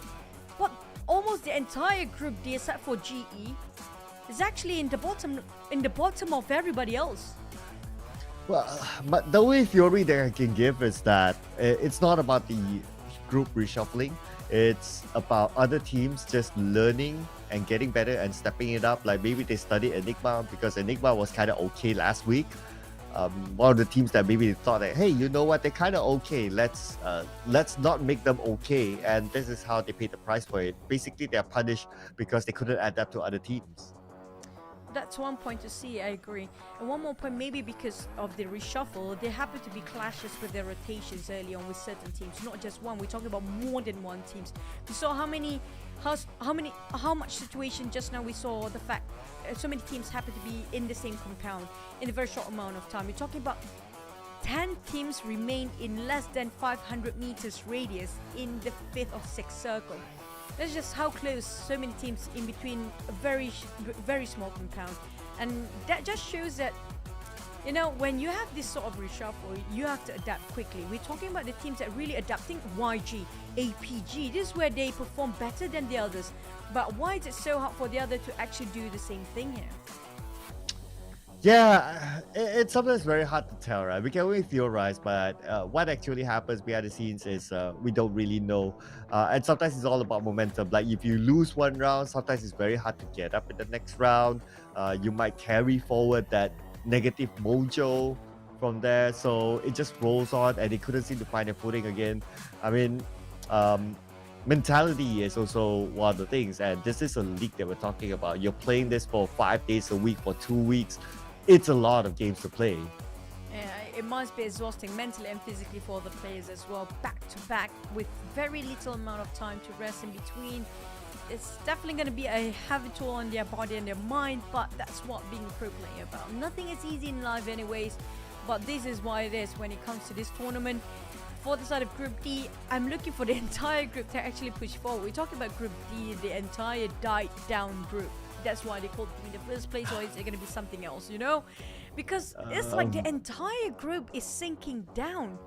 I was hoping at least like half of the teams in the Group D itself can actually be on top of the chart, but it feels like 3 out of 4 of them, except for GE, who start to have the consistency in the final few days of week number 1. They start to carry out the momentum throughout the week 2 as well, but the rest lost in translation. I'm not sure what happened.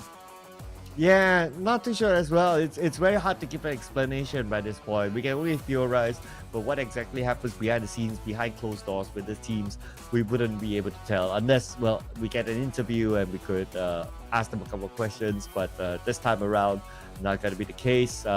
We'll only be focusing on the performance inside of the game. If any of them do get out and do get out of the bottom 4, to me, it will be a surprise at this point. I don't think even... Okay, Falcon, yes, perhaps.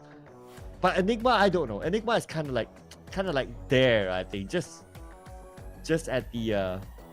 what do you call it? Just at the border of being eliminated. Yeah, but we have to put into consideration for their week number 1. So their week number 1 is quite okay. They are in the middle bracket anyway. It's not really in the top, but not in the bottom either. So I'm not sure if we tabulated the score is going to be enough for Enigma to move forward for the playoffs. But I have a bad feeling for H2O and Axis. Now, Axis did actually make a comeback. H2O, on the other hand, still sinking down and just drowning in the water right now, since it feels like they're not having sort of momentum push just until the last few maps. Even they are not there yet. So H2O, I feel like we have to say a bit early goodbye for them. But for Axis, feels like a bit too late still, since they have only like 1-2 games left.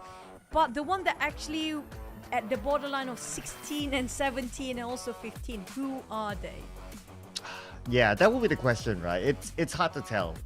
It's not as straightforward as, okay, you add last week's total points and this week's total points and that's it, because you need to wait and see what's the bonus points that will be calculated. So that's a little bit hard to tell. So we'll need to wait and see. I mean, we keep ourselves anticipated.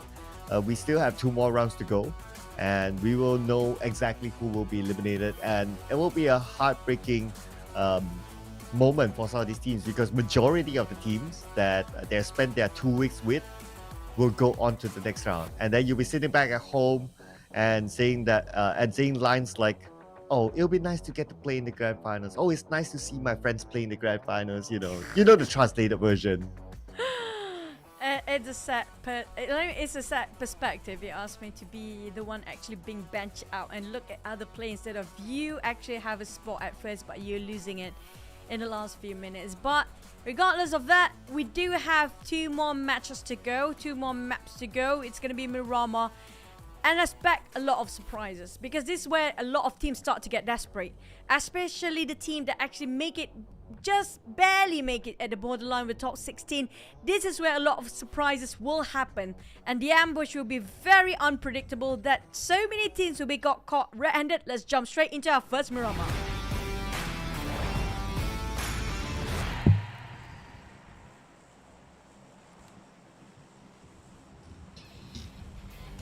And Miramar it is, ladies and gentlemen. Here we go for match number 4, the second last match of the league. And now we are in Miramar. The flight path is going to start in from the northern side. It's going to go down onto Impala. And this will be... it's going to be tough for some of the teams that like to drop around the areas of Chupacera. We do know quite a number of those who like to go down south. Maybe even Los Eagles, maybe even Valle de Mar, that kind of area. So it's a little bit tough for them. And if they were to change something, maybe they might consider to go up onto Tierra Blanca. That could be a little bit easier for them. The terrain's less rough as well. But of course in Miramar, or in any other map in fact, what's going to be important is going to be the circle. Like, where will it start? Where will it end? That will be the bigger question inside of this Miramar. Keeping my eyes on a couple of teams that dropped early on. No early skirmishes for now. But I am looking at power grid. We might see two teams, maybe, or they're just passing by. But keep your eye on the Monte Nuevo as well. Maybe two teams going that area. They could clash into each other. But so far, not yet. So far, not yet. But I'm looking, okay. Impala could be it. But the circle, wow! All the way down south. No. You know for a fact that there's a high chance of this circle ended up on top of Los Leones. And the moment that's going to be it for Los Leones to be last few circles, it's going to be an urban warfare. If it's happened to be an urban warfare, it's going to be super slow, just like how we saw the last wrangle that when it ended up inside of an apartment. Everybody's just going to hide in their corners. And so many players and teams will be on top of each other on this apartment. Unless if a hot shift all the way towards down south, I mean, like, it's going to be really interesting to watch because there's still a bit of a water rage, around 30 to 40%, I think, just now. But high chance it's going to be Los Leones Cloud. Yeah, I hope not though, because if it goes into Los Leones, I mean, we talked about this before. It'll be a slow end. Unless, like we mentioned, since these are going to be the last two maps, right? Last two Miramas. And these guys are desperate enough to actually get themselves the last minute point of push in overall rankings, then maybe things going to be different. That's where they would just like go all out with each other, right? Well, I hope that will be the case. Yeah. That's the only case. That is. But you know what? I'm glad to see as well, H2O, they're not taking early fights for the second time in a row. At least they're working towards like, okay, let's have a good start, slow and steady, and let's try to do better later on. The thing about H2O is they were forced to take the fights. They're always being targeted by these teams. And H2O have to take the fight because their compound to actually be breached over and their territory is not being marked properly, and they have to force a fight. They have to take out a fight because they are being challenged in the first place. So I think they sort of change in terms of mindset, try to avoid as much. So that's what's the case here for H2O. But I'm not sure about Axis because they happen to be really aggressive this time, making a move first against Jigsaw. Very different from Axis that we've known. But they do love early fights for Axis anyway. But it's just the early fights, a lot of them did work out for them. Yeah, they're not a specialist in terms of early fights. Not gonna lie. They do better when they survive as a full squad at the end. But this is another case of an early fight. Looks like Austria Esports will finish off Vipers. One player of Vipers, at least Spade, is out. Vipers, overall charts not looking that good. And with this elimination, it will put them in a tough spot. Vipers have been doing okay last week. That's why it makes me ponder about where do they stand exactly when it comes to the top 16 to go in the playoff. Because right now, it feels like they're losing a bit of their grip. And if you tabulate the scores between last week and this week, it feels like they barely make it. But put into consideration for SP and Nigma as well. TX also in jeopardy when it comes to their placement in the playoff, since they didn't perform that well either for last week. They have a bit of a bumps this week as well, but it's way better than last week. But again, is it going to be enough for them? Same goes for SP. Now, SP on the other hand, they have a lot at stake here. We're talking about them coming late into the league. That's one thing. They definitely have to secure triple digit by this week if they want to really be comfortable at top 16. Yeah, and I think that they only have 2 rounds to go. If they do really well, yes, it's possible for them to get a triple digit and get themselves into the top 16.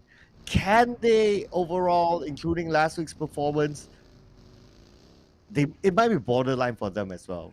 But I think like if we have a different multiverse of like, okay, SP played every single game last week, and with this week's so-called mid-tier performance, I think we would definitely see them. But now because of that, it's a little bit of a risk for them. They still need to work hard for this round and the next.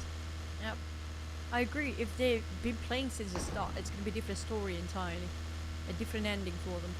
But right now, they are at the brink of losing it. SKR, a feel like they ended up in the middle bracket, maybe in the top 8.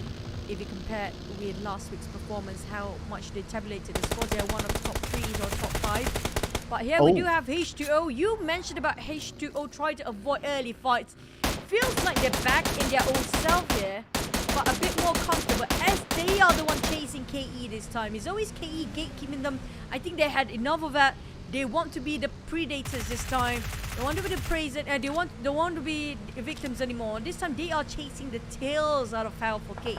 Boy Sean, separated from the rest of the roster. He kind of trapped himself here.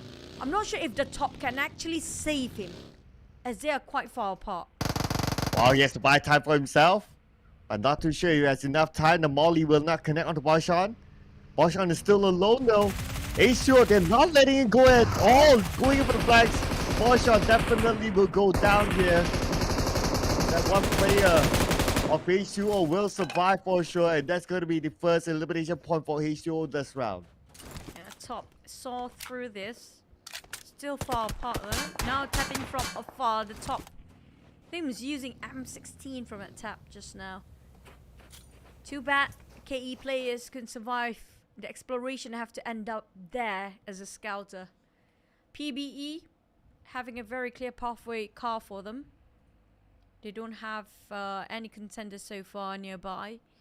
But it's all down to the next circle really. If a circle really favors Los Leones, then it's going to be a blessing for most of the players because so many corners to take a bit of a height and a bit of a peak. But if it happens to be hard shift on South, and that's going to be feisty because it's not many places for them to actually play on the southern part as well. If you're not on top of the mountains, if you're not getting yourself the most comfortable positions or views, it's really tough to actually move towards one direction. We know for a fact if only one direction, north or south. In this case, it's going to be south. A lot of them happen to be clashing too early on. We might finish the game before entering the 7/5 of a circle. Well, I do hope that it moves out. But, oh, wait a second. H2O, what has got into them? They're not done yet, though. Now going up against GE. They managed to get a knockdown to West. Wow, they have the advantage now. Labo go in, but Labo counterfire upon. Labo goes down, but the DBS play takes down Zai. And Mao needs to reset quickly. He's kind of low at this moment. Mao almost got down, but Ichi prepping his nade. But Ichi's going to get flagged in from the other side. Fred's going to come in and master Ichi with the DBS. And it's going to be Fred. He will go down. Mao comes in, but the DBS. He is definitely the master. Master Ichi. That's why they call him that. They were outnumbered GE right now for H2O. They are losing things that they shouldn't be losing a lot of this manpower to find one last member of GE. Master Ichi with a DBS worked wonderfully wizardry for him. Back to the side of Chico. Spotted out. Final finish of GE. Oh, No! wait. Where? How? Oh. They're so close of losing it. They had 3v1 just now for H2O. That was crazy there, but 5 elimination points for H2O now. Then move over to APG. Long range shots onto Enigma. Enigma is in trouble, caught out in the open. But Vipers, they're kind of busy as well as SKR. What a place to be eliminated by Vipers. But Vipers will be visited by KE now. KE taking a bit of a corner sort of a drift. Not moving straight into where the J was. Shroud taking on Enigma. Caps on the ground. Back to Rain, Spoogle, and the J. 3 different angles entirely. KE, I'm not sure if this is the right spot they want to place themselves in the center of the corner zone coming up from Vipers. Feels like they're working their own trap, but if they can actually slip their way into the flank side, it's going to be devastating for the side of Vipers. But we have one more team, Enigma, out, but we do have... How bold can you get to get a double airdrop and swim in the open ocean? What? There's a lot of question mark here. Is it worth it, Raul? Going for that double airdrop while in the open, in the ocean? Really? Okay, I have a lot of question here, but Raul seems to be able to survive for now, but Axis, they are interested to secure that elimination point. KE, on the other hand, on the same compound as Vipers. Vipers now, they just defended this compound. Now they have to deal with KE. For sort of FVE, right, they had the same sort of rotations, like swimming over the oceans in the just avoid crossfire by swimming in the first place. Instead of securing boat, they don't want to attract that much attention, so they go for swimming. It worked well for the last match, but with that airdrop, that will be other teams hover around their crosshair towards the airdrop just to make sure nobody's actually taking it. But that will be them digging their grave. If they're being knocked down in the middle of the ocean, there's nowhere to be found. We got ourselves lost eagles. What? My god, this is amazing circle for us. But it's just really treacherous path for the other players. It's going to be tormenting them. Back to the side of Austria. They got the high grounds, but it's not securing enough as the shots coming out from SKR from afar will secure those knockdowns. But FOD also taking a bit from Austria's side as well. Ramza have to pick them up. But this circle is just insane, Cloud. Oh yeah, this circle is insane, but we love it. It's going to be fun. It's going to be very challenging for our teams. Where would they want to go? Do they want to stay on the main peninsula or do they want to go down? This will be the big question mark for our teams to answer. But before that, they need to defend their area. As long as they're in the circle, especially looking at FOD, we can see there are a couple of teams on the high ground. They could come in and crash into FOD. They have easy keeping us onto the high ground, making sure that they don't come close or at least give information to their team to get ready if they do. H2O managed to flee away from the crime scene, but back to a TX. They got the vintage point, but they are at the rim of the northern circle. Just making sure that H2O cannot squeeze in. Almost clipped entirely health of H2O. Labo just now. Rio, I mean, just looking at the mountains. A lot of teams start to actually cross over the bridge here. We do have SP swimming beneath it. Oh. Make me question, did FVE really make a big, good decision, even though they are swimming in the open ocean? But that might be the best decision they've made by far. It is possible because the circle still comprises a lot of water, so maybe they could hang on for a long time there. We need to wait and see if that actually happens. Now Axis getting one in the back onto APG. It's going to be Shroud being taken out. APG now knows that someone's there. They're trying to reposition themselves, but they're going towards PBE instead. From the pen to the fire, they say. I don't know what happened on the other end, but SP here, hanging on their dear life, swimming over underneath that bridge. Spotted out by Davon. Oh, this is not doing great for SP. They thought they can hide, but things are not at their end. PBE, on the other hand, going for a hunt. FVE managed to dock themselves on the outskirts. Moxie being pinned down by the side of Monet with a mini 14. YG gonna have a bigger fishing day for the end. Oh yeah, Moxie, where is he gonna go from here? Moxie only like 1% of health left, and finally be taken out by Marnet. Marnet will happily take that as part of his pursuit to maybe try to get that FMVP, but then again, we'll visit that later on. APG's in the water as well. Everyone's going for a swim. They're being forced to. Look at how it's going to be the small island of Los Higos to be the last few circles. And what's worth, Falcon is going to be a long trip for them. They don't have any land to work with. Those coming out from the northern side, they have to cut across. APG decided to take a swim. Whoever's not inside of Los Higos right now will have to pay a big of a heavy toll to just get across towards that side. Falcon's out too. This is an extremely rare circle, I must say. We don't get that all the time. One in a million.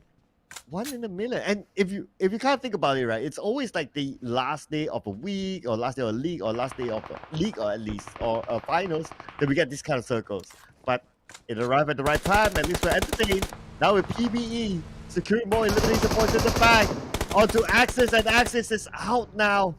This could be opportunity still for H2O to secure more points. Oh no, hang on a second. Oh, Axis is still alive. 1 player left. Amir, are you doing it really? Why? Oh no, he's gonna be KO Wait, on what? the other end. Oh, there's gonna be the troll bridge taking advantage of the situation across them as well. As PBE a bit devastated that they couldn't secure that last point for themselves, but still secured 4 in the back for now. Demigod, I mean, like, that's gonna be your own teammate for that footsteps. Nobody else nearby. Roll, Doc himself, spotted out APG. Even Kid is actually swimming over. Look at that Mini 14 hovering around towards the open ocean. I'm glad FE actually swim over early on. If not, that's going to be them swimming over in the hands of APG. Right now, Kid and Tiff have to make a big U-turn. Well, 1 second, it's going to be sharing a bit of a compound with VE at the same time. Ranger, he actually didn't take the bait. I'm not sure if he is not aware, but that vehicle movement definitely give up the sounds. That audio cue for Ranger to actually have this alertness back towards his side. And YG, I'm not sure if 1 second I'm going to split this over. It's going to be too big of a risk. It's going to be 2 different angles covering over this time. Oh, he's coming, but hang on a second. Looks like H2O. Not too shabby, though. Labo gets one. On another side, it's going to be DZ going down. Now we have Oscar Esports on the TX. TX has the high ground advantage. Knows exactly where they are. DZ is gunned down. DZ needs to be saved. But TX is moving in as well. They have backup for the high ground as well as the low ground. Now they are moving. They want to take over this compound. PBE taking back the backfire to the side of Labo for the H2O. Thief taking on Raul. Bit of trading with Rio and DZ at the same time. Thief taking on Raul straight away and finish things off. It's going to be losing man on the side of FVE. Marcus put out TX on the other end. It's going to be them having a bit of a gatekeeping. Those coming up from the other side of the island. Renza with a UMP. Trying to finish off TX at the same time. TX stuck in between. And that's the last member survive. SKR Marcus gatekeeping this side as well. SKR, this might be their chance to redeem themselves in the last minute. Oh, H2O is out as well. 12 ways, 6 elimination points. Too bad for them.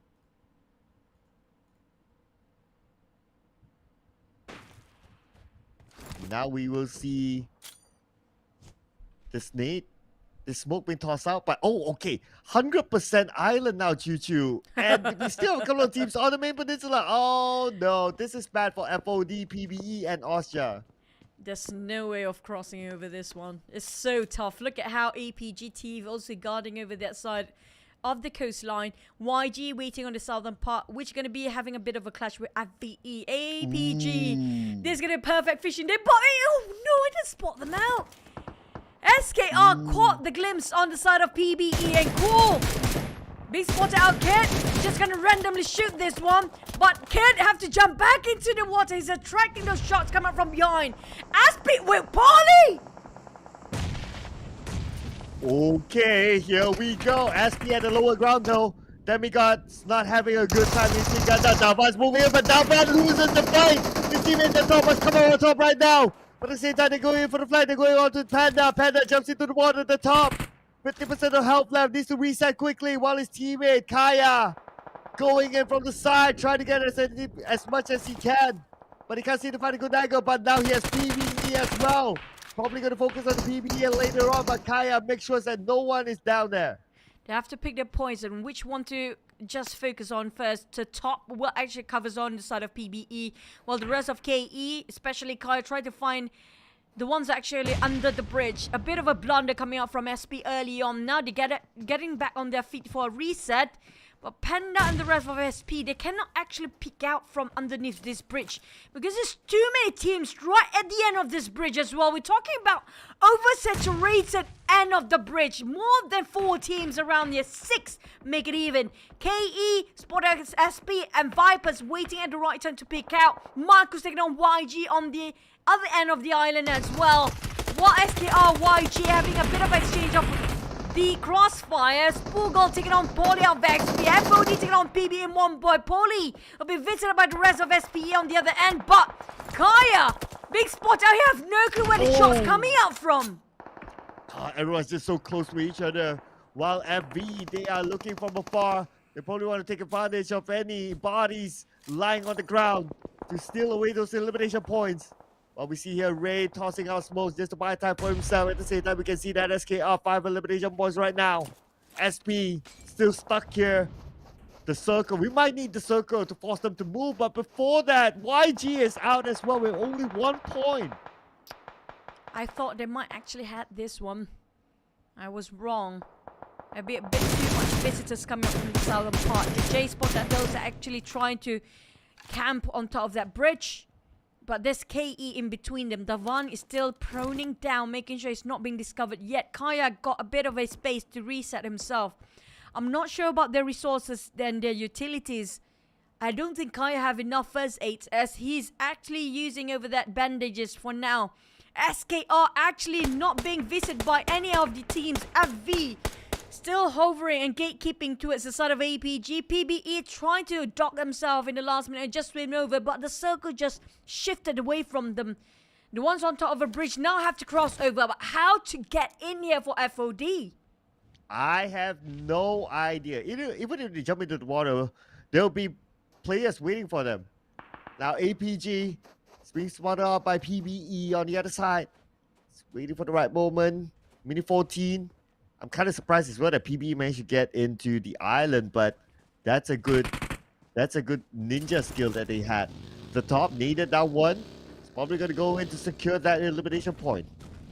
SKR exploring just to make sure they got everything's covered from every angle, but they definitely know for a fact there's another team across them just now. 9 teams remaining with FOD stuck in such an ordeal, such a precarious trap they trapped themselves here. Aspie right across them. If they were to jump down, Aspie has been waiting under that bridge for the longest time. Easy is trying to find his easy way in, but there's no way he can get that in easily. PBE slowly moving, advancing to the side of FVE now. APG still holding on their breath on the shorelines. The Kid and also Thief still managed to survive, with Thief securing 3 eliminations just by himself. But that's one team to deal with on top of them. It's not just going to be that one team, FVE. It's going to be another team on the other side as well. FOD managed to slip by here. Joseph and Nung already dropped themselves around the corner of the island here, with Panda right across them. I'm not sure. This is the last member of SP. They definitely don't want him to actually just pick out. Even though he hurt himself at footsteps, he would just play this quietly for now. Well, I'm still amazed that somehow FOD managed to slide into the circle. I thought they would have been a goner at the bridge. But now they're trying to fight their way through. One nade tossed into the compound. It landed on the Spoogirl, but only 10% of health chipped away. Panda is still there. No one knows that Panda is there. He's been there for, like, what, the longest time? He's the last survivor for the team as well. A lot of weight on his shoulders. But spotted out, he heard the footsteps from Davan, I think. But he hasn't got a clue where the exact positions. We have to be extra careful because he's stuck in between 2 teams. You have no idea what that's about. It's going to be really tough for him to get out from there. If not being spotted out there, he's going to be super lucky by end of this day. PBE and APG might actually be spotted out each other. Astro taking his quiet time to just stay in the corner. Kid taking down on 1 FVE. Now he's trying to just secure the eliminations. But that's Chewy. Just gonna revive his teammate at the same time. Not sure if Kid can make it on time, but here comes the nade. Thief pushing out another corner. I love how they cross fire. The cross angle that they're closing into a sort of FV. It's gonna be a perfect execution if this secures nicely 2 points on the side of APG. And that's just it. Whoa. What a duo coming from the side of APG. Wow, APG. They were in water for the longest time, and now they managed to survive into the circle by taking out FVE. That was an insane rush there. But speaking of insane, Panda! Until now, no one knows he's there. He could be the kingmaker between these 2 teams. Oh, Viper's got chipped down quite a bit. Taking the damage from that hand grenade toss over. FOD slipped in again. Unscathed. Easy spot them out. Oh, it's going to be down. Taking on the fight straight head on. Joseph on the ground. It's going to be 1-2-1 trade for both of them. But FOD winning this fight. Swiping though, just making sure the floor is clean against Vipers. And Vipers didn't see that one coming. They were taken by surprise. They totally didn't expect that, but this is unexpected as well. Again, it's going to be KE from afar.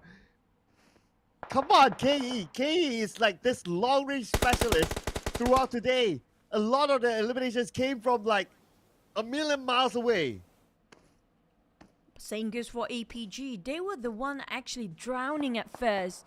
Barely make it into the island. Now they just slowly taking the kills and taking eliminations from behind.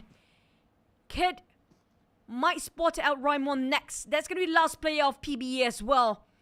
Panda, on the other hand, not being favored by the circle, now have to take out the blue zone for a bit. But spot out Joseph, taking on FOD, single-handedly taking him down. This might be a bonus day for a set of Panda, but the top hurt the footsteps, hurt the fires just now. We're actually trying to shift his attention to this side. Panda have to be extra vigilant and extra careful. Finish off Joseph. It's easily gaining this one bonus point, but it's taking a bit time back. Easy! Oh. Taking on Mewtwo. Oh, Wesker missed that! Missed that huge time! Oh, goodness me. Oh, good thing. He missed it. It's okay. Backups around. And his opponent got eliminated. If he missed that and he loses the fight, that would be the worst case scenario. Kit still advancing forward, going towards the direction of Raimon. PBE still have the crosshair to a side of KE. Astro barely make it in. Slowly crouching over to the side of PBE. Raimon seems like the center of attention right now. They're just touching the rim for all these teams here. So many of them actually not in the center. None of them are actually in the center. Every just touching the rim of the corner right now.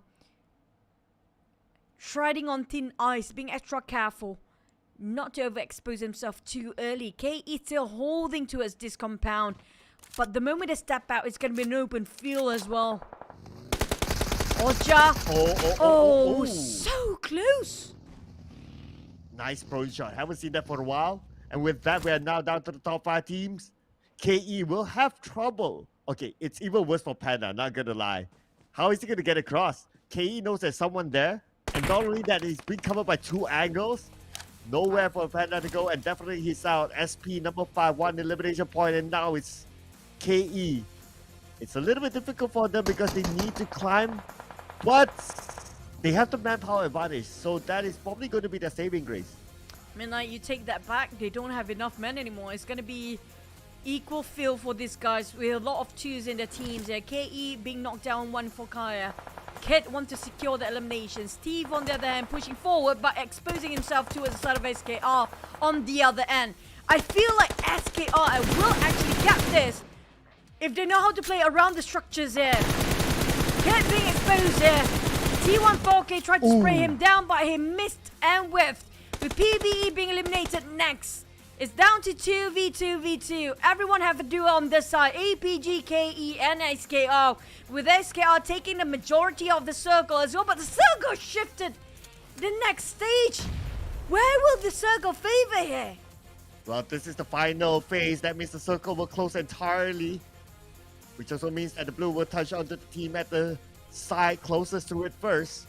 KE at the lower ground. SKR, not gonna lie, they have the best location possible for now, but Mewtwo seems to be in trouble. Is he being shot at? Maybe.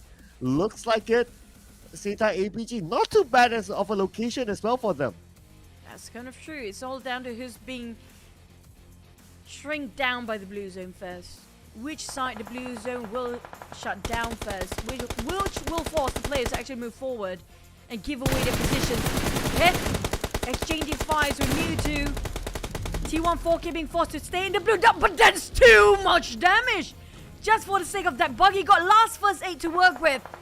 T14K managed to actually secure that vehicle, but at the same time, a lot at stake here for him. APG keep on going from the back line. I mean, like APG, they slipped by. It was not an easy task, but they made it through with SKR. T14K exposed in the back line. Kid shredded almost his helmet. Now trying to shut down Mewtwo, but Mewtwo got the vehicle. Will actually push forward here. But what is he? He's giving away his position, that buggy. Oh, but the kid, he could be the kingmaker here. But let's hold our horses because we still have KE slowly climbing up to the higher ground. SKR, they're moving in, they're going against APG. KE could be the kingmaker. KE is waiting for the right moment. Mewtwo is waiting behind. The kid knows exactly where they are. The kid shoots. The kid can't connect those shots enough. And now the kid will go mano a mano. Oh, he got shot by KE. KE taking a step forward. A bit of exchange into 1-1 for the both knockdown. SKR, this is what they've been waiting for. The patience will be fruitful and will be paid off if they take the advantage into their hands right now. They have more men than the rest of the team. APG and KE leaving with one each. And APG, team being shot down by the side of SKR. Mewtwo secured the eliminations. Kid tried to reset himself. Spotted out Mewtwo. Mewtwo will be covered here, but he got shot down as well. It's going to be a massive from SKR. Secure the last chicken dinner in the last minute. What a match between these three teams. Yeah, not gonna lie, that would have been tough for him to clutch it. He was at the lower ground, was kind of low as well. He needed to reload, so that was the best case scenario for him to get like the second place finish. But SKR is here, ladies and gentlemen. SKR, page number 2 team, rising up by showing everyone that they can still get that chicken dinner.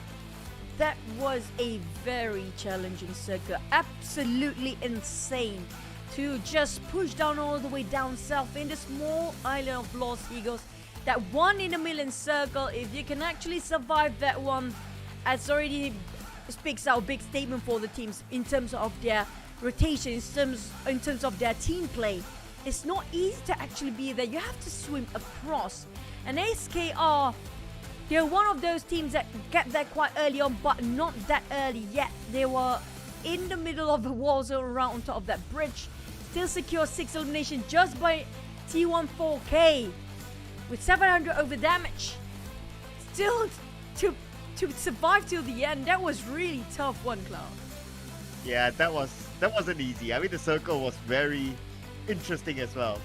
And speaking about interesting circle, look at it. Travel distance for SKR.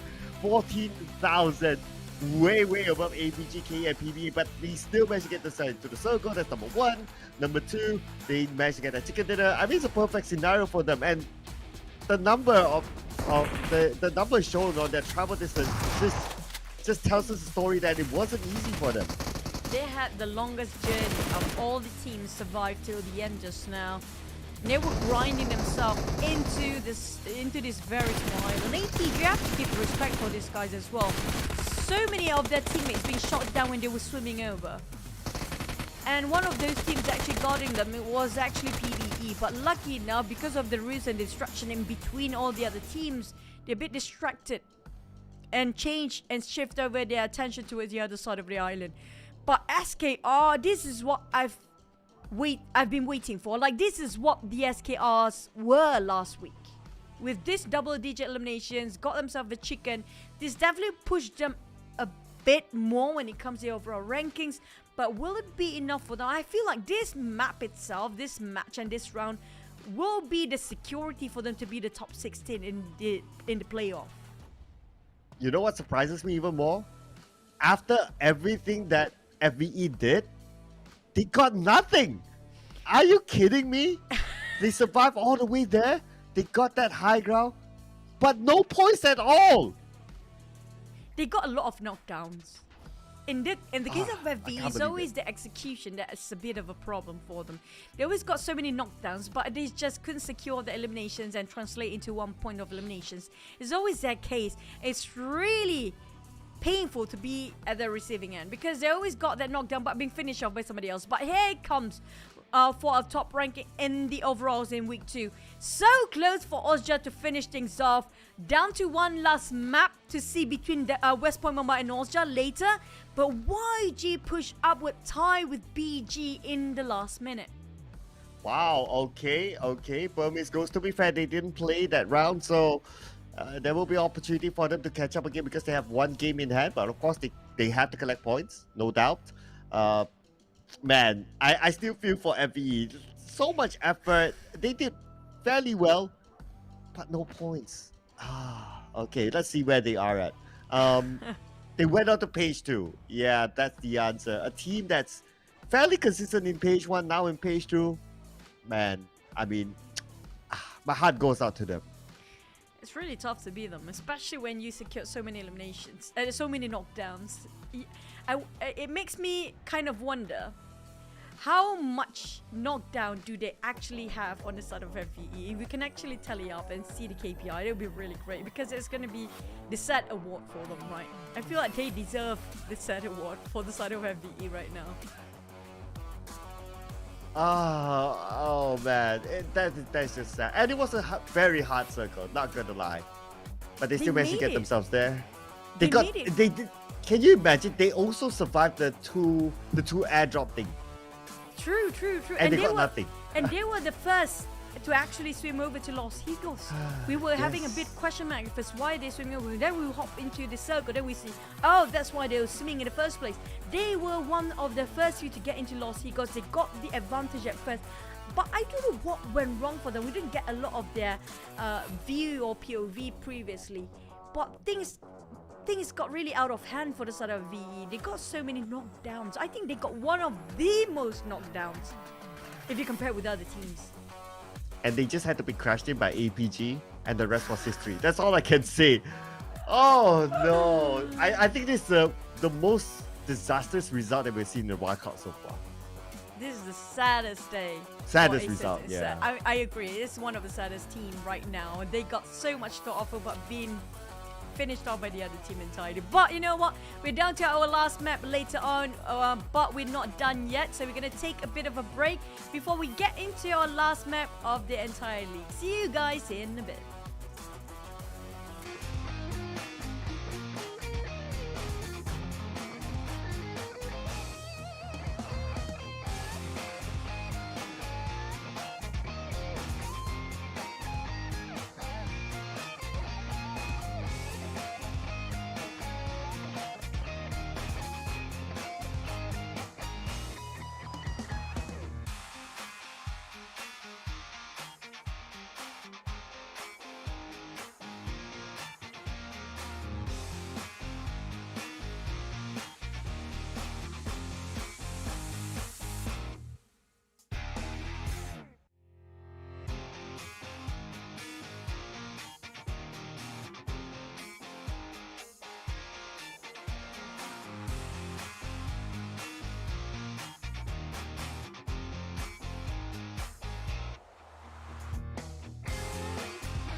this is the final game for the league, the PUBG Mobile Professional League Southeast Asia Wildcard Spring 2023.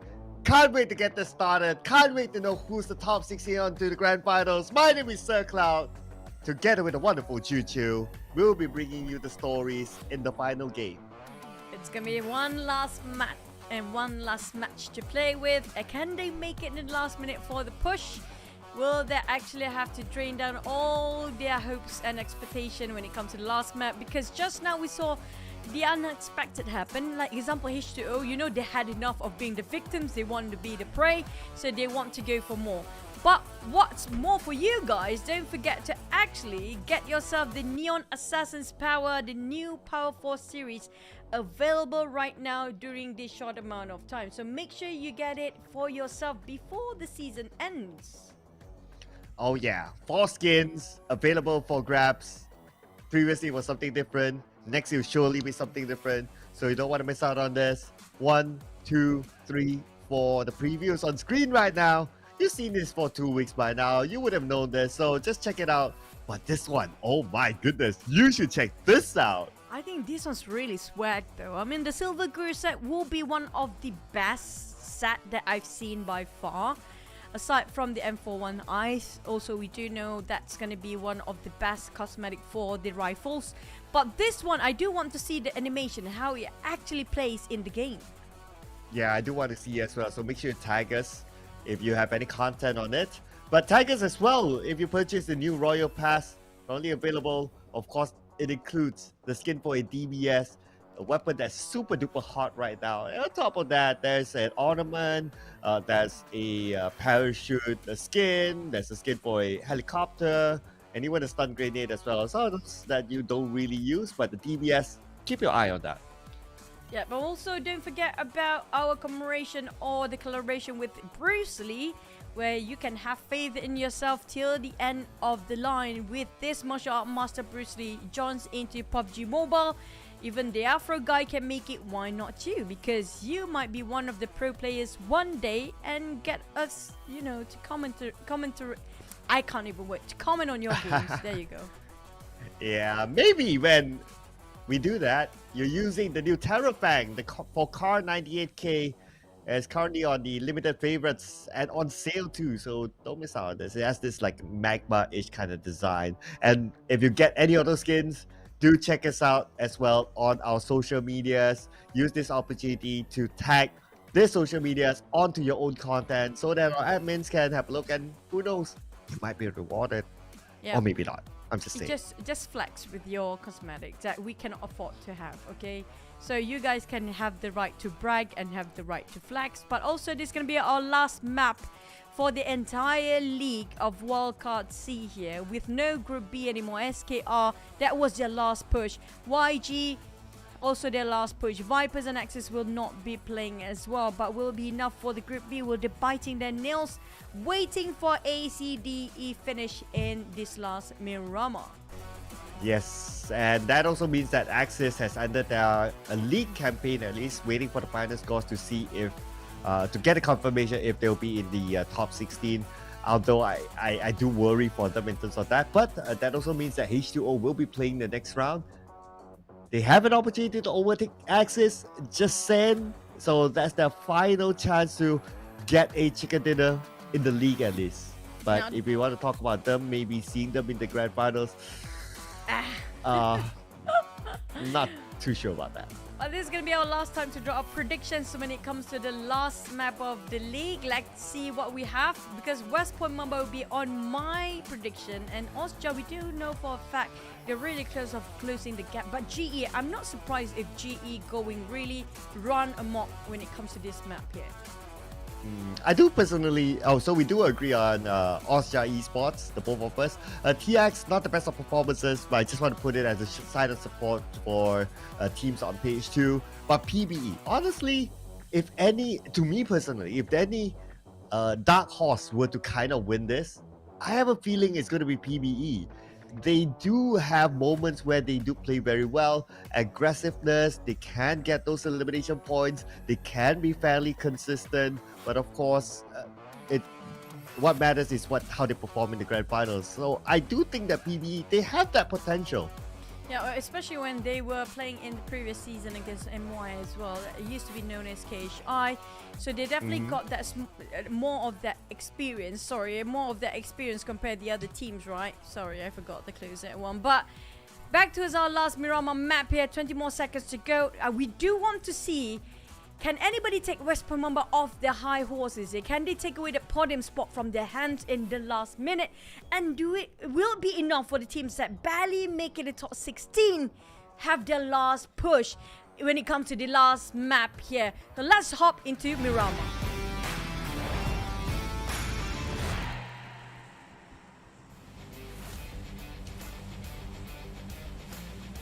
Well, to answer your question, Choo Choo, the closest team that can take away the #1 spot from West Point Mamba this week is going to be Asia Esports. They are only 8 points different from West Point Mamba. But of course, they need to take out West Point Mamba. It's going to be tough because we all know West Point Mamba, they love Miramar. It's their favorite map. I think Austria actually do have a shot here because from my analysis, Austria and GE do love Miramar as much as West Point Mamba plays, like how they execute stuff. But I have to agree, West Point Mamba do have the upper hand here. They are more comfortable when it comes to getting eliminations, when it comes to getting especially eliminations, and when it comes to rank as well. They can balance things out. Sometimes the elimination is way more their rank points anyway. So I'm not surprised if they go gun blazing this time and just go really wild to get all the eliminations as much as they can to push and make a big statement and secure that #1 spot regardless of how many teams try to push them down. Yeah, let's see. Let's see if any of those teams have an early clash. Okay, I'm keeping my eye on the El Pozo. We have APG overlap by another team. But oh, wait a second. Another southern side circle? Wow, we are blessed today, Chuchu. I mean, like, this is more left than the previous one. So we might end up Valdemar, possibly Chumacera. But this is like not even nearby, like not even including any sort of Los Leones at all if you compare with the last one. But we do know for a fact if it's like very nice circle for the entire day for Erangel, when it comes to the last two maps, usually it's going to be really challenging for the players. And it happens to be almost very similar circle from if the map is like back to back the same map. It might actually repeating sort of the same pattern. And it feels like the same here. The top taking on Labo. Oh, H2O being hunted down. You know what? KE can have back their redemption because Labo have been hunting down KE in the previous map. Yeah, that's kind of like a good point. And I believe that it does feel like it's deliberate that KE tries to find H2O with Picado. Because normally H2O does drop with Picado in the first place. So it's going to be interesting if they manage to get that revenge. But if H2O manage to win this fight, well, it's going to be amazing because now they're playing handicap. 3 players alive. Now they might be tucking into their corners here for the side of H2O since they lost early on. Labo is going to be entering. Dragon for them! Mars is being spotted out with no helmet on their side. Only shotguns to work with. Oh man, Devon and the rest of KE really hunting down rest of H2O here, and they barely make it through at first. That was a close one, honestly. Well, we see it time and time again. Like from this building to the other side, it will take a while. They cannot just go straight because there's a good amount of open area. So they need to go in for the flag. And that's exactly what we can see H2O is kind of doing. But I'm not too sure, is that going to be offensive or he just wants to loot on that side? But considering that there are only 3 players, for him to take the offensive to go in, I don't think it would be a wise choice. In fact, because they're only having 3 players, they might consider to just bail this compound. And for the side of FOD, I think that was a long shot between them and another team just now being knocked down, which could be Burmese goal. So they will not execute that one knockdown. Never mind. Feels like BG might have to give it away for the side of FOD here. And they will actually counter fire back. I'm not sure why we're looking over the scene that we're not having any fights, but BG on the other end there, they definitely have a bit of skirmishes, especially easy. If it would just knock down Mura from a fire, I think that's like 100 meters apart.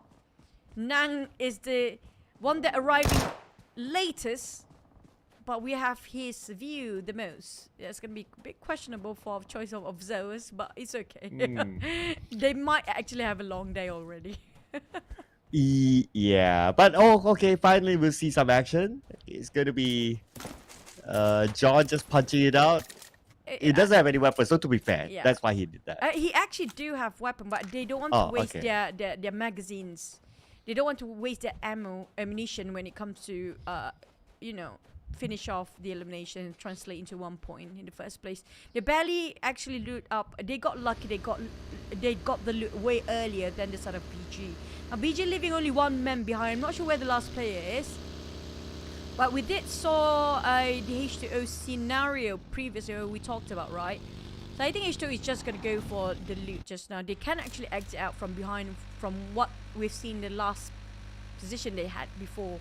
So I think it's going to be a bit quiet, relatively calm for most of the teams. But the fourth circle, on the other hand, the third circle is already more than enough to actually determine where the last few circles will be at. Is it going to be right on top of Voldemort? There's a lot of valleys and mountains where the center of the circle is at right now, Cloud. Yeah, totally agree. If any team were to be able to get that high ground above Ostromacera, that would be perfect for this kind of circle at least. If it moves down, it's always easier from the top to go down rather than from the bottom, and you have to go up because how the circle shifts. So it's always nice to get those spots. But in order to do that, teams have to be fast. If they know that they're the type of like slow rotation-ish, then it's going to be difficult. They might as well play at the lower ground.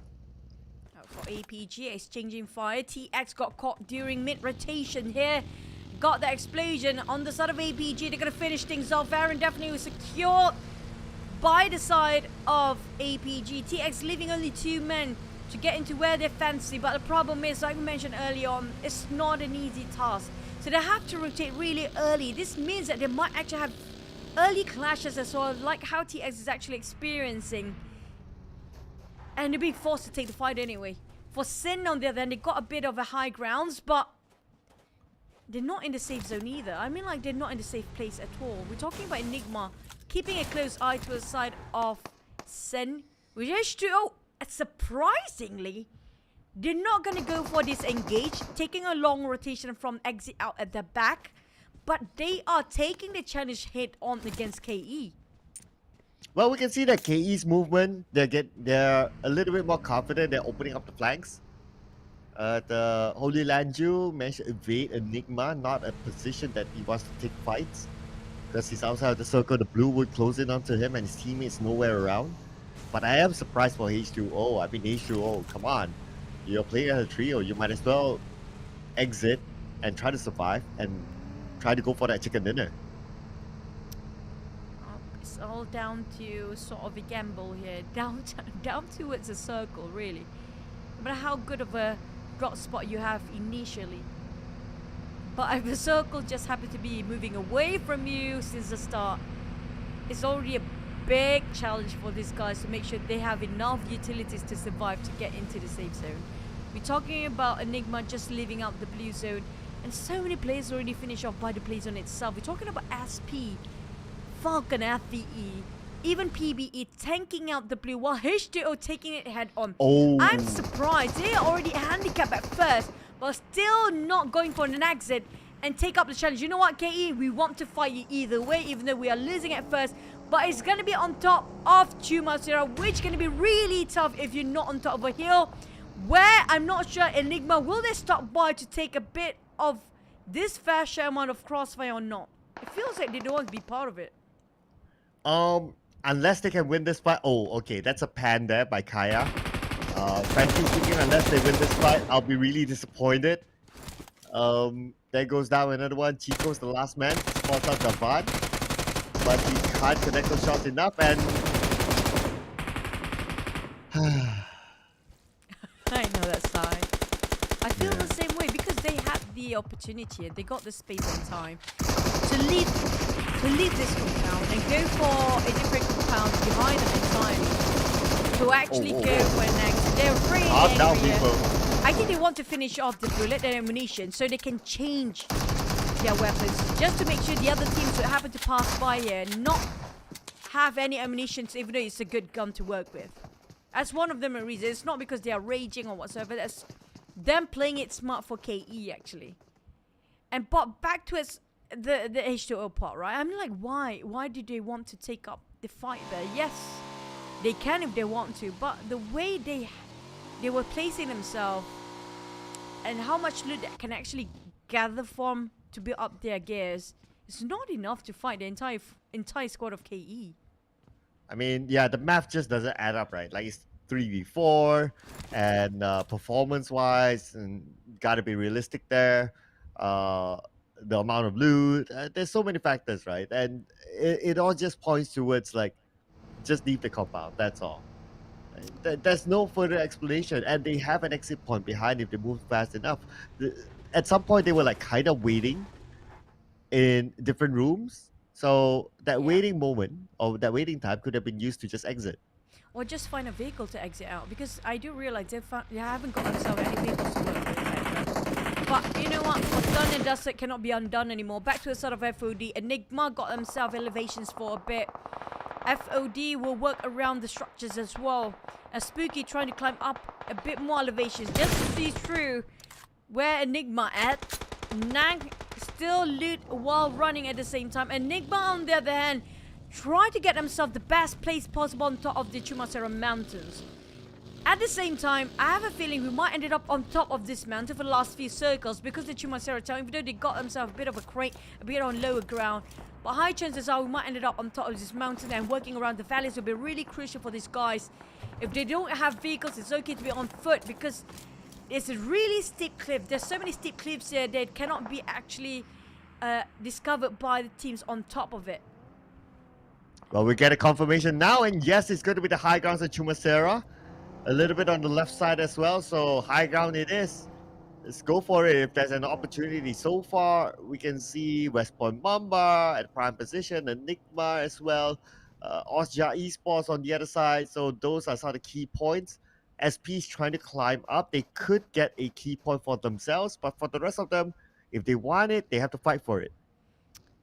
Now, for TX, they lost early on. Heavy toll on their side with 2 men survive and work as a duo. I mean, like, it's never wrong to work as a duo, as a start. I mean, like, you're going to be more vigilant and be more alert about your surrounding when you have less men to work with, right? And the communication is getting faster with lesser men to work with around there.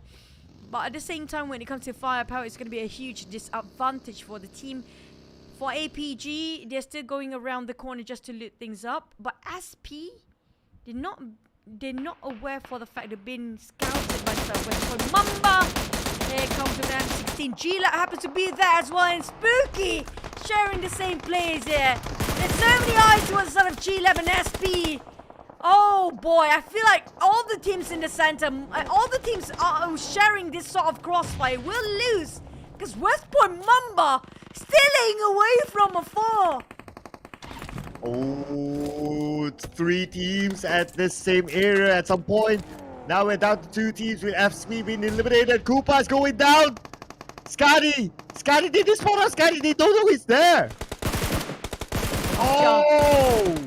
So many eyes watching over here. We're talking about the high grounds taken over by the big teams here. Oja and West Point Mamba having this easy on their hand. G-Lab and Enigma haven't got a clue, and Spooky out. It's gonna be Sin. Finish them off. Wait, what? How many teams are there here? Oh, this is why I pointed out on the high ground, those prime positions. And we can see that GE is in one of them. That's why they could take advantage. Sin is in one of them as well. That's why they could take advantage of this situation. This is going downhill for the teams that are actually in this compound particularly. Look at how West Point Mamba taking... Oh boy, this is not going well for all 3 teams there.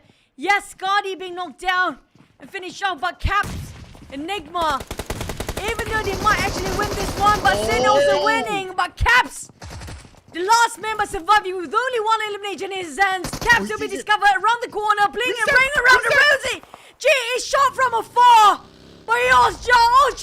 Point Mamba, the one that actually will be taking advantage. This is their map.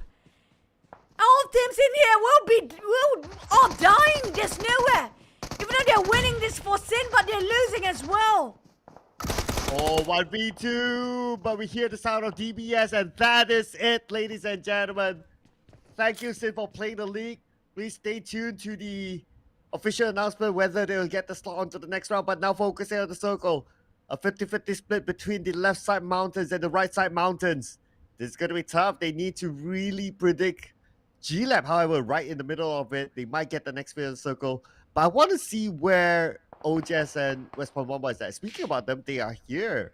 I mean, like, GE, West Point Mamba have been taking advantage of G-Lab. Now they couldn't get out from there because how West Point Mamba just strictly making sure they cross it on top of them.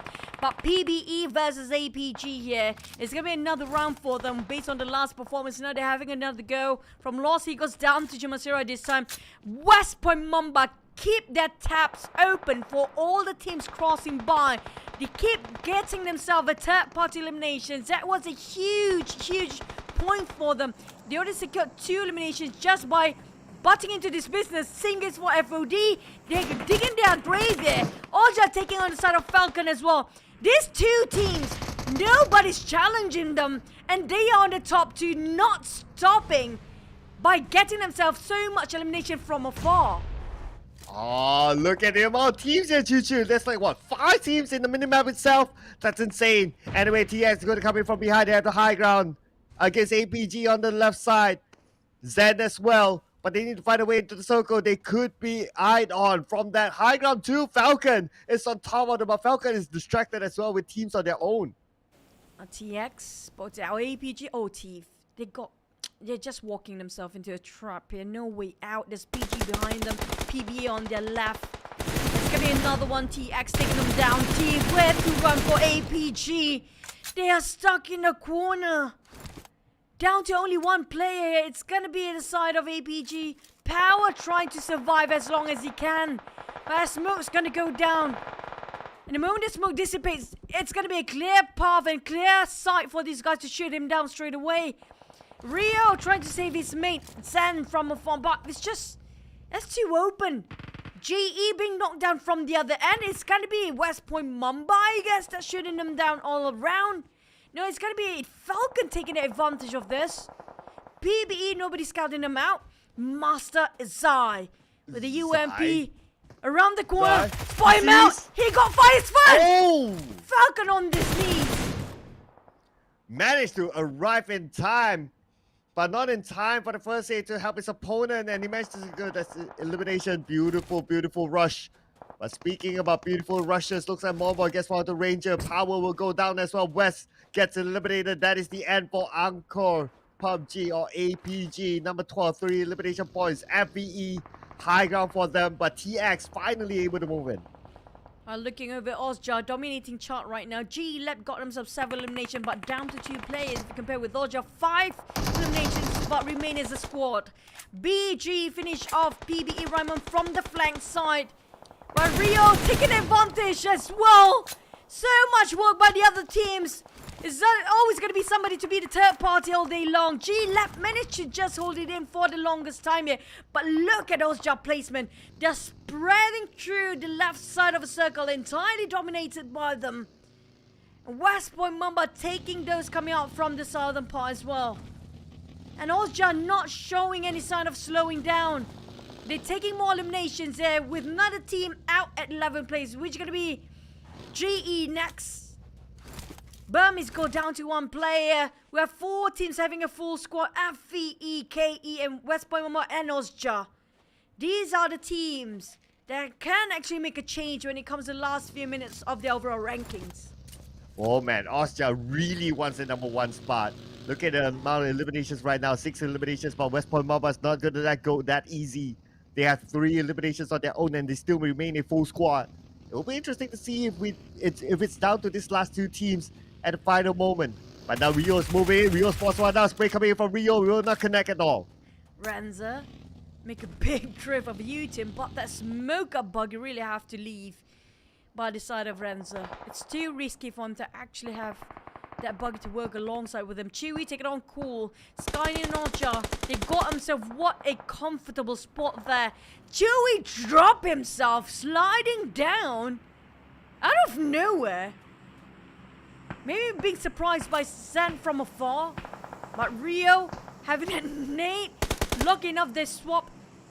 He swapped over, he shifted over to his left side.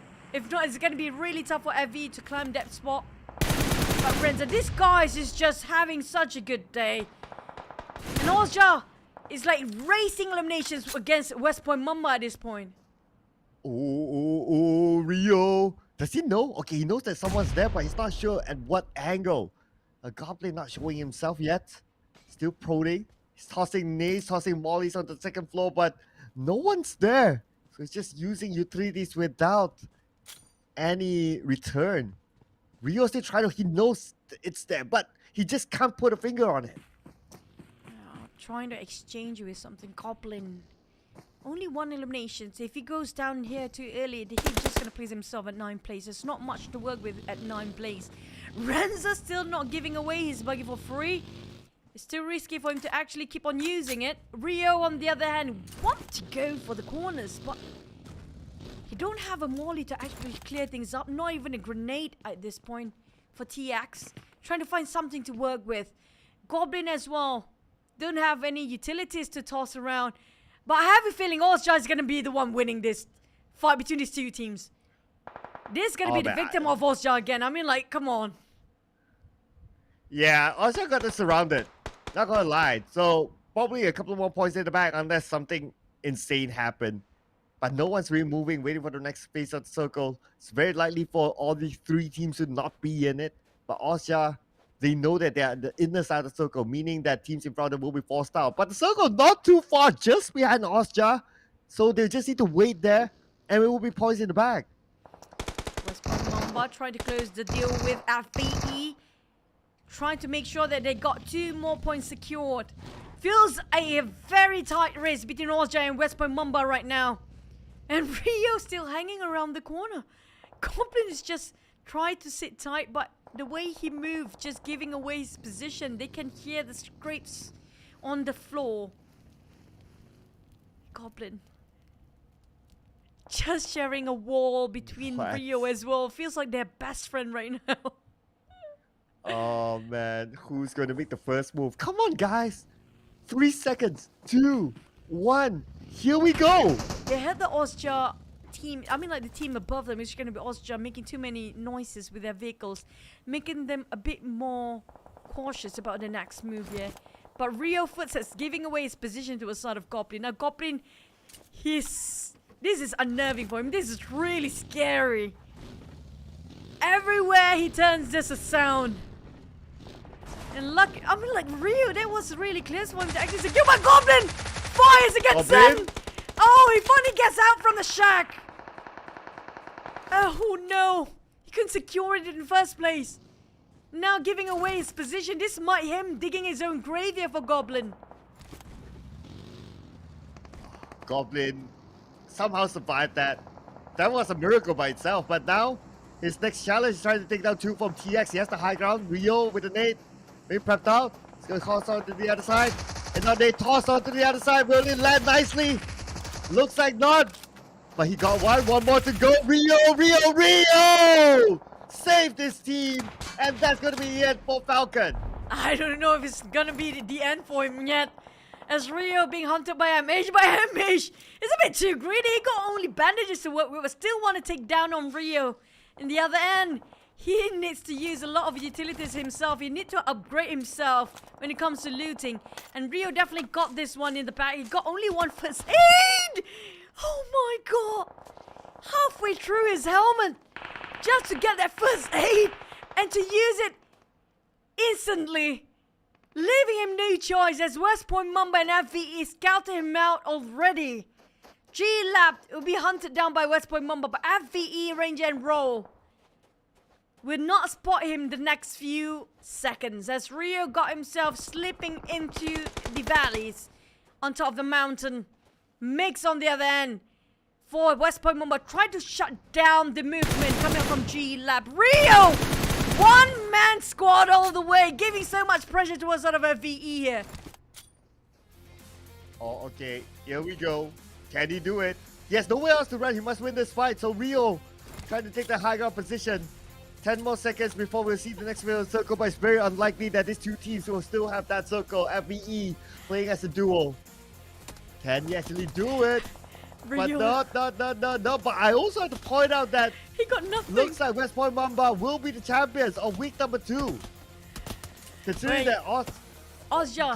that Austria Esports is out. But we will have to tabulate the score because Ozja got quite a number of eliminations. Unless if West Point Mamba got definitely more eliminations in the last minute here. It's going to be a different story. But for the sort of Rio, he got nothing to work with, man. He's naked and afraid right now. Look at him. Nothing. I think he got very limited amount of magazines left for his ammunition as well. You have to be using it sparingly for what left with him. Row with an SLR, spot out West Point Mamba. But West Point Mamba do have 3 players left. KE have the most men to work with. Rio still waiting for FVE to move forward first. But both teams don't have the blue zone on their side. It's against them. The moment they hop into it very late. But Rio, be wise with the ammunition. He might actually running out it quickly than he actually anticipated it to be. West Point Mamba now being sieged down. But Rio's still out there. But this will not be a space that he can play with. It's not really a circle. He tries on the Ranger with the health spraying onto his vehicle, but he came from the other side! West Point Mamba had to be the savior of FV! It's not just that. There's going to be more points for West Point Mamba to solidify themselves in the first place here by end of this map. Federalis open up the smokes to actually help his mate to be revived. While KE now closing into a sort of G lap. I'm not sure where he's at VE at the moment, but they're definitely just next to the side of West Point Mamba at the time being. Almost with a Vector. Closing into a sort of G lap. Devon open fire to a sort of Federalis and a Moss. KE slowly closing the gap between them. Bro will be spotted out. They're still a bit far for the side of VE, but they're still favored by the circle still. But 3 teams sharing the same compound of the top of a hill here. For KE, G and West Point Mamba, only one will survive. Oh, here we go. KE starting to move in. Can they win this fight? Can they win this compound? There's like 3 teams within the same area. 4 big than 4 within the same compound. The top is not going up top. He's going to be on the lower ground. But he climbs a little bit there. Not too sure what his idea is. But, oh, they're going to go up to the second floor. But it's going to be Kaya stopping FV. One of them currently down. FV is down to the last man standing. Tapping it with M416. Kaya have to be sure and vigilant about his directions. And also how the other teams are actually surrounding them as well. KE couldn't be too comfy with where they at. Top and Sean try to focus on what's in front. G-Lap will be their next contender, but West Point Mamba might be the one that actually taking advantage, being the third party all day long.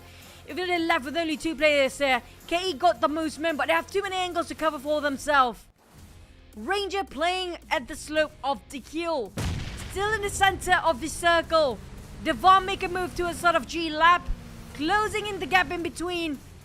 But will they climb down instead? Devon joining with the rest of the team here. They go with the DBS on Dragon. Down to only newbie for the sort of G-Lap. This seems to be a very slow end though, not gonna lie. Slower than I thought. West Point Mamba, 2 players, but KE, a full squad still. They have the best manpower at this moment. That gives them a good advantage. Federalis, prepping up a date, but keeps it back. Ranger, playing the ninja role, just hiding from everyone else. Have VE just gonna bite their time here. Oh, finally fought by Kaya. The torn behind the backs here, coming up from the top. Finish off. Now we left with only 3 teams right now. And it's anticlimactic ending. With G-Lab leaving with newbie. West Point Mamba trying to just salvage what they have. But KE got the most, man! Newbie is down to only 2 teams. Can West Point Mamba finish off with a bang? Okay, we're talking about 2v4 here. If they can do it, It's one of the greatest chicken dinners that we've seen in the wildcard. Petrol's moved in. Petrol's slowly down. Irma's the last man standing. 1v4. It's going to be difficult for him, but anyway, it's going to be KE taking on the final chicken dinner of the league. How will this tabulate later on when it comes to the overall and the bonus point of 4KE as a match ended them securing the last chicken dinner of the entire league? And I have a feeling I have to agree with you, Cloud. West Point Mamba just shows how big they are and not even want to budge from that podium spot, not a tiny bit. Not at all. For sure, they will be champions of week number 2. And with their performance in week number 1, they would have gained a lot of bonus points for the grand finals later on, putting them in a fairly comfortable spot. But we'll need to wait and see. We need to tabulate the scores. We need to see what's number 2, number 3, and so on and so forth is like. But what is going to be more important is we really want to see who are the 4 teams that are eliminated. Yep, the relegated team will have to end their journey by end of today. But for the top, this guy, what a player. Such high caliber players coming up from the top. For the entire week of week 2, not just that, including week 1 as well, he always opened up the space for the entire team. Being the entry fragger, being the front line, it opened up so much space for the entire team to take out a fight after fight, a brawl and after another brawl. With that damage, it actually didn't tally out with his eliminations, but it just shows how much of a work he put himself into. Yeah, I mean, 685 damage with 4 eliminations, meaning that he deals more damage than versus the amount of eliminations. Well, yeah, I mean, that's kind of like the math, right? But okay, so anyway, teams to watch.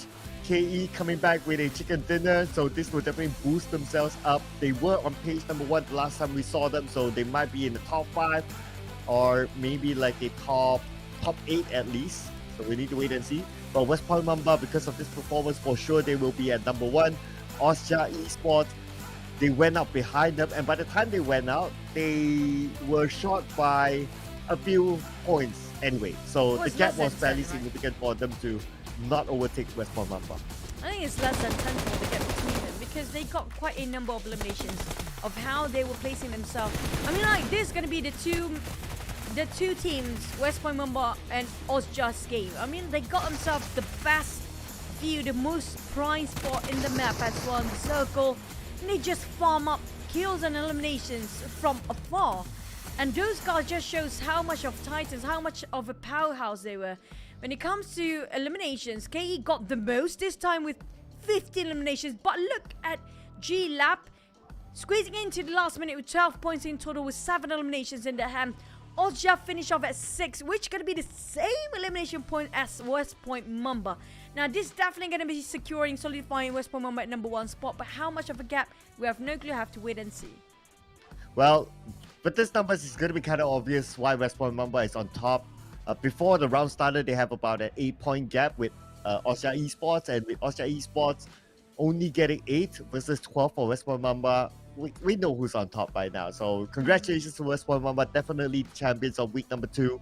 But of course, what's going to be more important is if they can retain this consistency in the grand finals. That'll be another story for another day.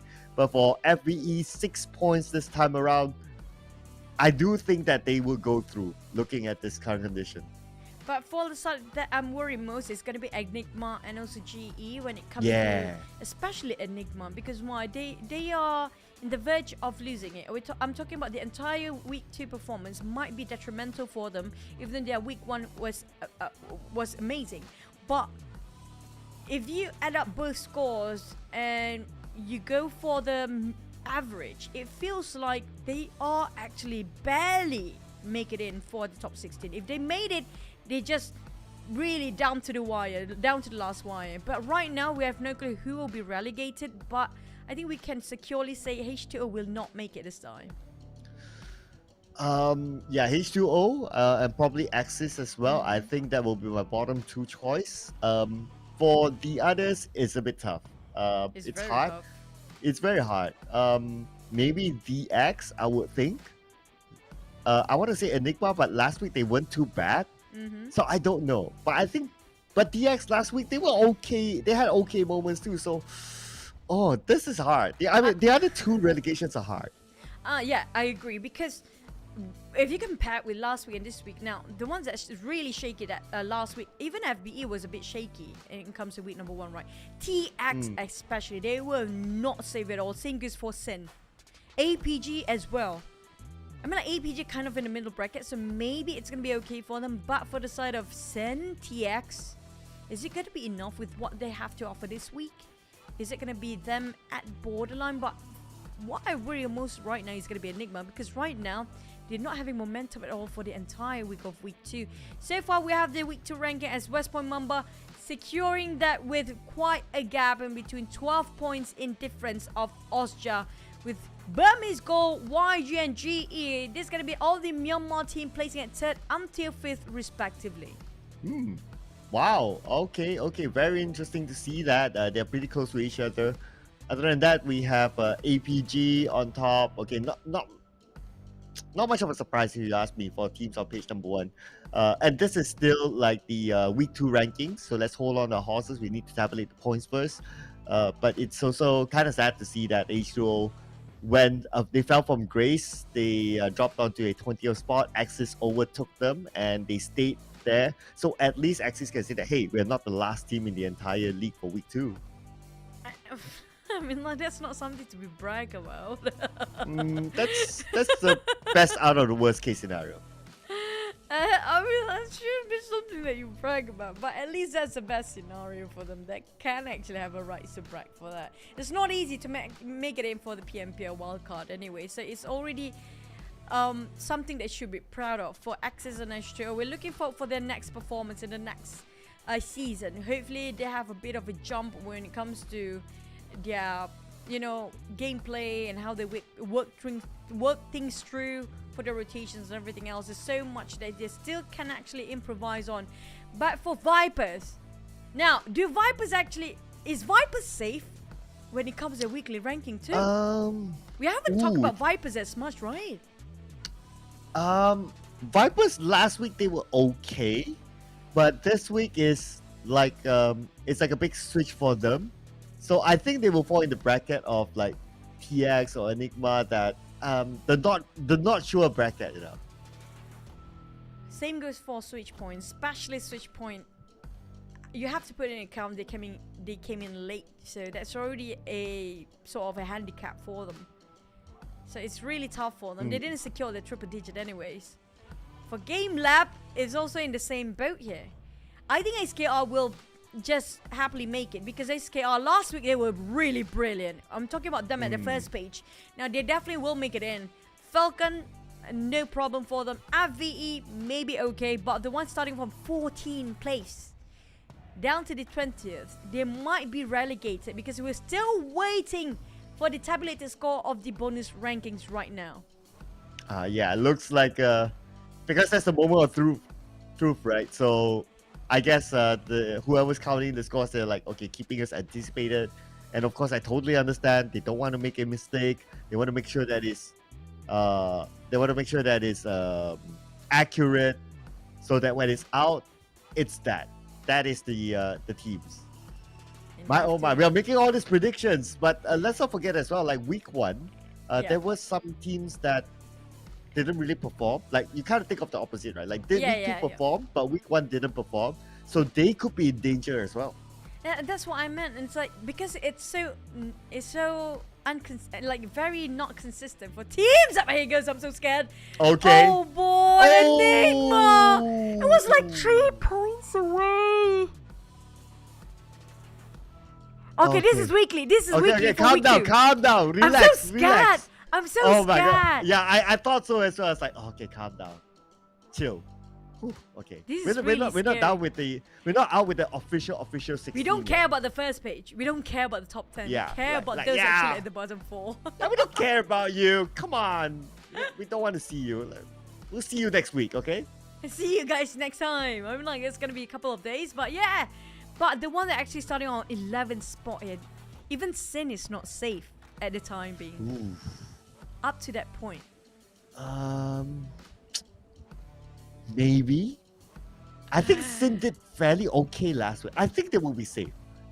Oh man. Yeah. This It's can hard. be It's hard. that 1 point in between 16 and 17, that 3 points gap between TX and Enigma will play a big part when it comes to the overall bonus rank. Okay. You know what? If SP made it to the grand finals, it is one It's of huge. the insane comeback. Yeah, it's huge for them. I want to see that. That will be a nice comeback story. I want to see that as well because they have so much to offer, but they don't have that much to actually, the space to actually show us the exhibition of the play itself. But for the second phase, I'm really worried for all these teams there. I have a feeling Salkan and SKR will actually make it, but G-Lab is kind of a borderline as well. Even Sin, because Sin was really down there when it comes to the first week. Yeah. Here Okay. goes. Here it goes.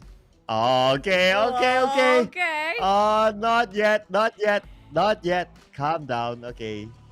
I mean, obvious. Is this the overall ranking? Yes. Okay, so that is obviously West Point Mamba, Austria Esports, FOD. Okay, that's fine. And page 1. Okay, Sin is actually making it through. They made it at 9 spots. So, Okay. God. Oh My so God. SP is out. Oh no. TX is just like less than 5 points. It's like 5 points different between them with Vipers. Oh no. That's so close. Oh man, it's so close.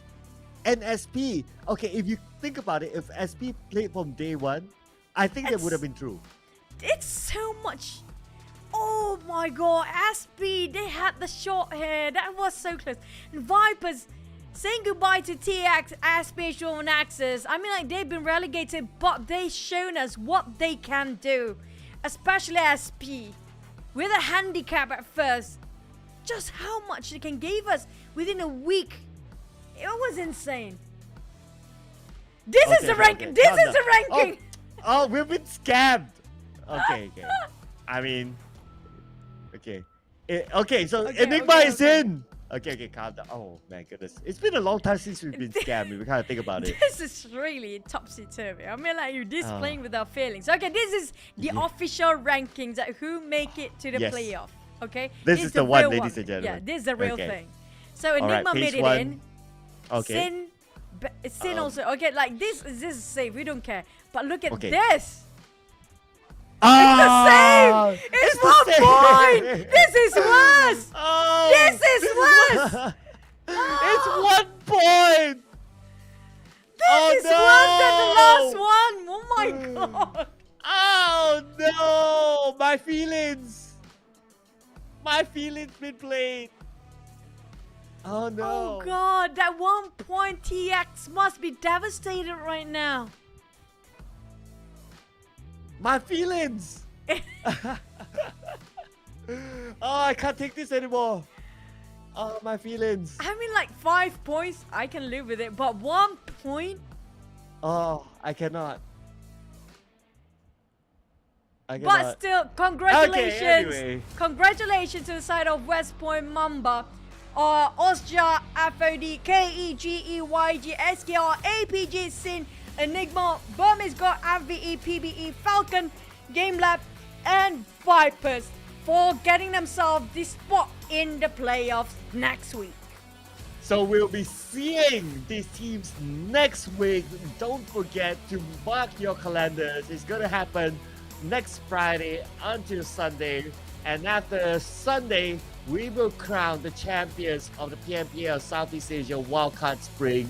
And they will represent the Wildcard region onto the PMSL. So who will it be? Can be any of these teams. And now we have our season MVP race. Taking the lead, which is going to be Federalis from West Point Mamba. And we have Michi squeezing in second place.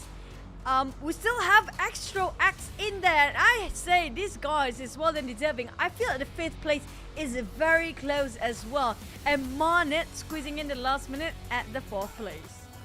Yeah, I think it's going to be really tight as the results from the grand finals will be included in the season MVP race as well. So this could still change. You will never know, because we'll have like a good amount of days. Teams can take a step back to research, can do VOD reviews or whatever, and they might change up their strategy, and they will be stuck with the same 16 teams for 3 days for 15 games. Anything can happen. Now, next one, we do have our week 2 leaders at number 1 spot. That's why he got himself the 4th place. Marnet at number 1. Federalis and Michi. I mean, like, these guys is like literally everywhere. Every single day, every single week, they making sure their faces up there, coming up from West Point Mamba. Yep. So it's still majority of them, of course, from West Point Mamba. They are the number 1 team for a reason, because they have top 1 players all around. But today, I gotta give it to Marnet. Like today in particular, Marnet have been popping off. He has been amazing. So gotta give it to him. Top eliminator so far. But again, this could change next week. So, man. Oh, but this is the week 2 leader. So this stat is only for week 2. It will not be calculated. I mean, there's just so many stats running around. You can't think about it. But also speaking of Marnet, right? That was, I mean, like he's more than deserving about that spot, because he's been really carrying out the weight for his team as well. He's been one of the best player and also one of the star player for the team and the entirety of the SEA Wildcard. I mean, like aside from Federalis and Michi, I mean, like for West Point Mamba, it feels like everyone is a star. Everyone is pulling their own weight, right? It's very different when it comes to comparing their team play. But Marnet has been trying so hard for the team. He's deserving. But how close will it be when it comes to playoff now? Oh man, I think we will see surprises. I personally predict like PBE might step up. Maybe teams like Burmese Ghost might step up. Osja Esports was pretty close. So I think West Point Mamba will have a run for their money. So this is it for the league itself. We have to wrap things up because the playoff gonna be really exhilarating. So be sure you mark the dates down. It's gonna be until the 5th of March. But thank you so much for those of you guys been supporting us since the start and being here and supporting us. All your criticism and also your encouragement has been great for us. I've been reading the chat, don't worry. I know one of you guys being my big fan as well. Thank you so much. But any last word here, Cloud? Yeah, I can't wait for the finals, and it's a pleasure as well casting with you, Choo Choo, as always. I can't wait for us to get back onto the desk next. So, see you guys as well. And this is gonna be Choo Choo and Sir Cloud signing off. See you guys in the playoff. Bye!